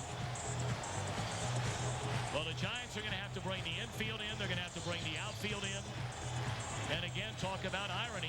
That was a scenario, the game where they scored 5 runs in the bottom of the 9th to beat Colorado the other night. And guess who was at the plate when that game came to an end? Yep. The man who's coming to the plate right now, well, Steve Finley. You have to talk about the resiliency of the Dodger ball club, the fact that the offense keeps battling back. But again, you look at the scoreboard from the 4th inning on, the Dodger bullpen is only giving up 1 run. And that's the reason the Dodgers continue to have opportunities to battle back, to have the 50-some-odd comeback wins, come from behind wins. It's the relief pitching. That is their strength. That's the strength of this ball club. 2 hits, 3 walks, unerred. Well, we've talked so much about the Dodgers having a chance to come from behind, win the National League West. What a crushing defeat this could be for the Giants. Well, not only do you knock them out of the division, and in fact that the Dodgers are beating the Giants, you may be knocking them out of the playoffs with what Houston has going down in with Colorado. The one advantage you have, though, is not real advantage. The Dodgers clinched today. You got to bet Dallas Perez is not going to be pitching against you tomorrow. The Giants can win 2 out of 3 this series. They will win 2 out of 3. Whether that's good enough to get in the playoffs, we'll find out. Steve Finley about it. This is precisely why the Dodgers went out and got Finley from Arizona. He has a World Series ring and has been in these situations. He looks at a strike from Wayne Franklin. 0-1. Finley today 1 for 4, singled back in the first inning. He has since popped to shallow right, popped to second, and bounced to second. The Giant infield drawn in, the outfield drawn in. Anything gets through the hole, the Dodgers are champions of the West. 0-1. High drive, deep right center field, and it is gone. Walk-off grand slam by Steve Finley, and the Dodgers are champions of the National League West. Can you believe this finish?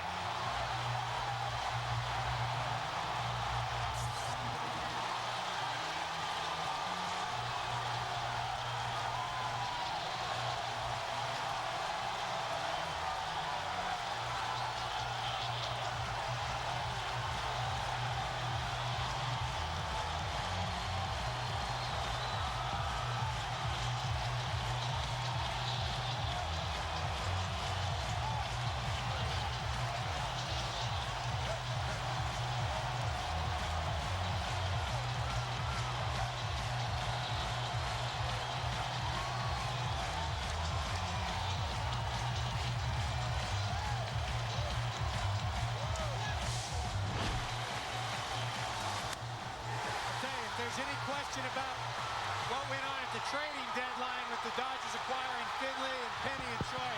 All questions have been answered right now. What an acquisition Steve Finley has been. Well, Steve Finley, not because of this home run, but Eric, you and I were talking about it before the game today. He is unquestionably the single biggest acquisition any club has made at the trade deadline. 36 home runs. Absolutely, and he's been a godsend coming over here to the Dodgers. He's provided clutch hits, exciting defense, and he's a proven winner. You can just watch by example. You can watch him and you can learn every day. I think it's aided guys like Jason Worth, some of the younger ball players, it's Turris and Cora, and he's been there, and that's something outside of Robin Ventura and a few other players. The Dodgers don't have that experience, but I'll tell you, like I said, Paul DePodesta deserves a lot of credit for pulling the trigger on Steve Finley. As soon as it left the bat, you knew they had won the game. The only question was it going out of the ballpark to slam the exclamation point on this 161-game grueling grind, culminating with a Western Division title, and on the other side, tomorrow, but hopefully will bring the Giants a chance to get into the playoffs as the wild card. Well, the Giants are going to need a lot of help in Houston from the Colorado Rockies. And one thing you can say, the Rockies haven't given a lot of help to any ball club the last week and a half or so. They've really struggled, and it's a shame the way the Giants lost. I mean, for all those guys in that clubhouse, 3-0 lead going into the ninth. Brett Tomko pitching a gem of a game, and then to be really grasped from the jaws of victory. That's a tough loss, a devastating loss.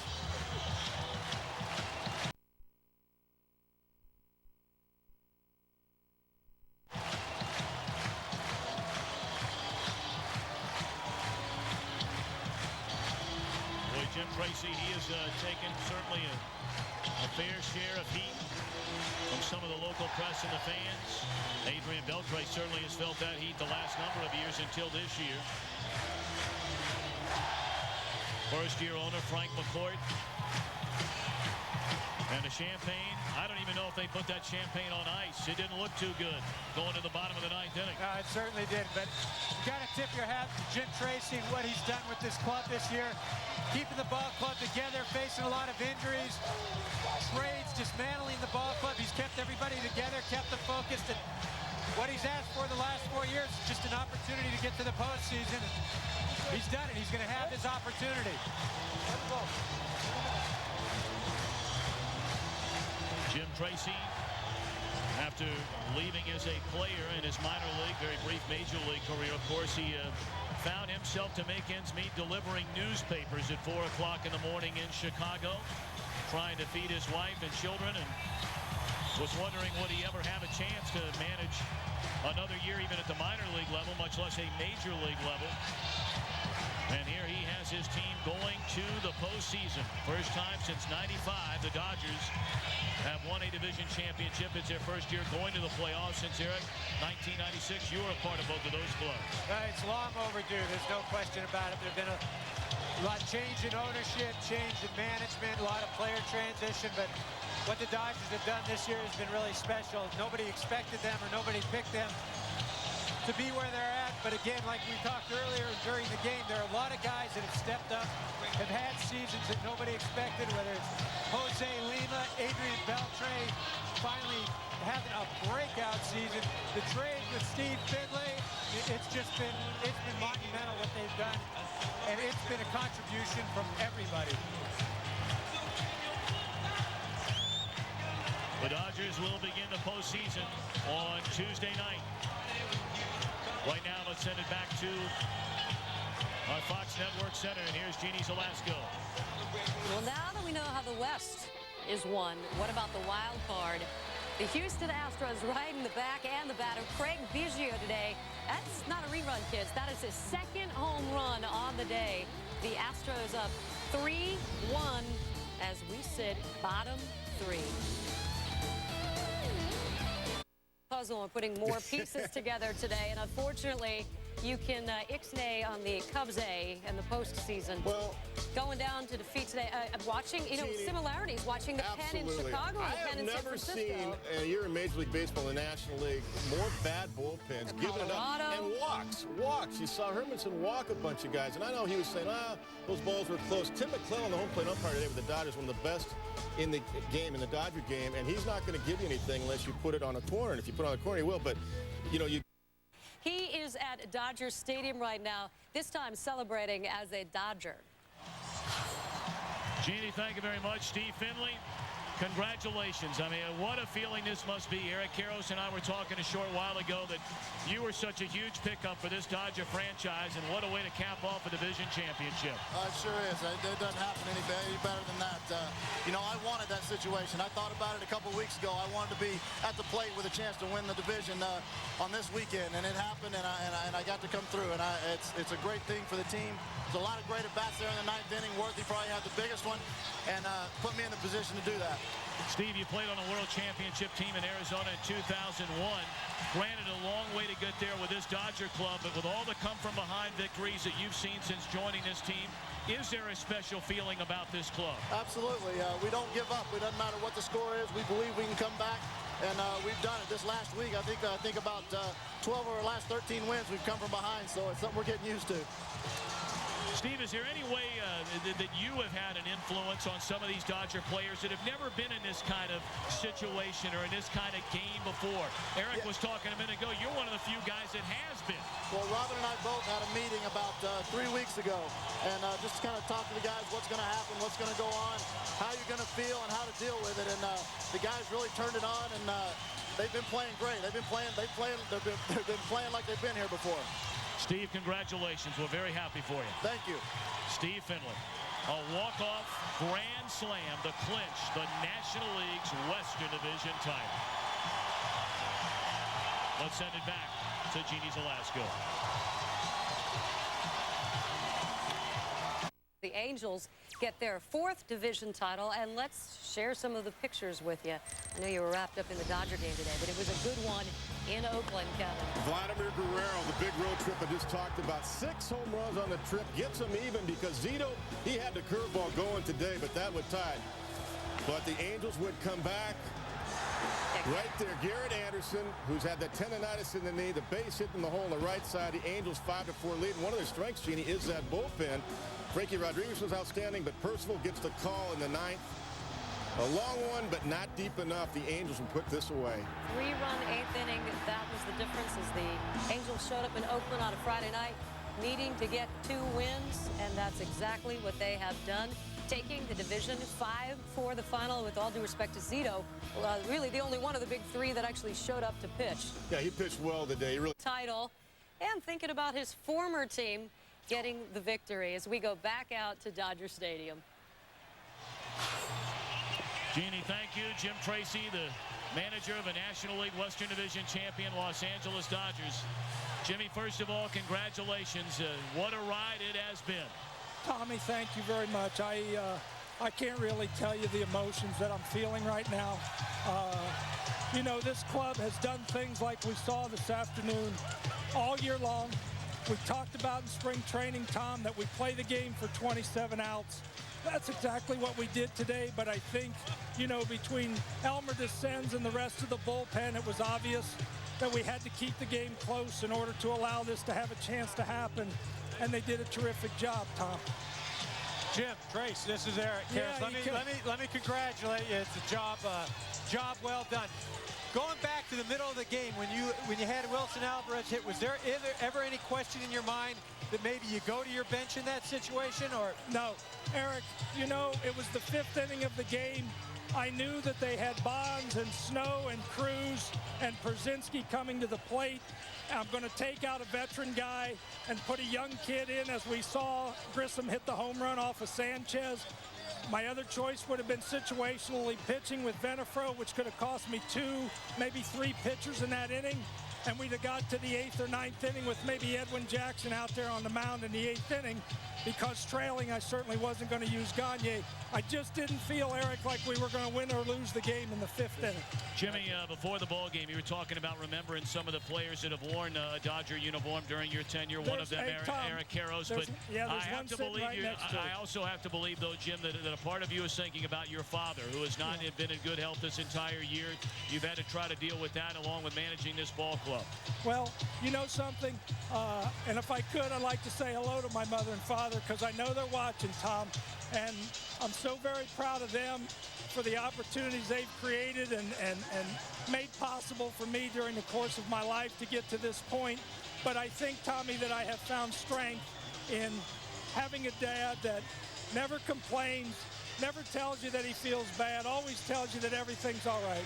Jimmy, congratulations. Thanks, Tom. Good luck to you, Jimmy. Thanks, E. What a day here in Los Angeles. A walk-off grand slam, a 7-run 9th inning for the Los Angeles Dodgers. Let's send it back to Jeannie Zalasko.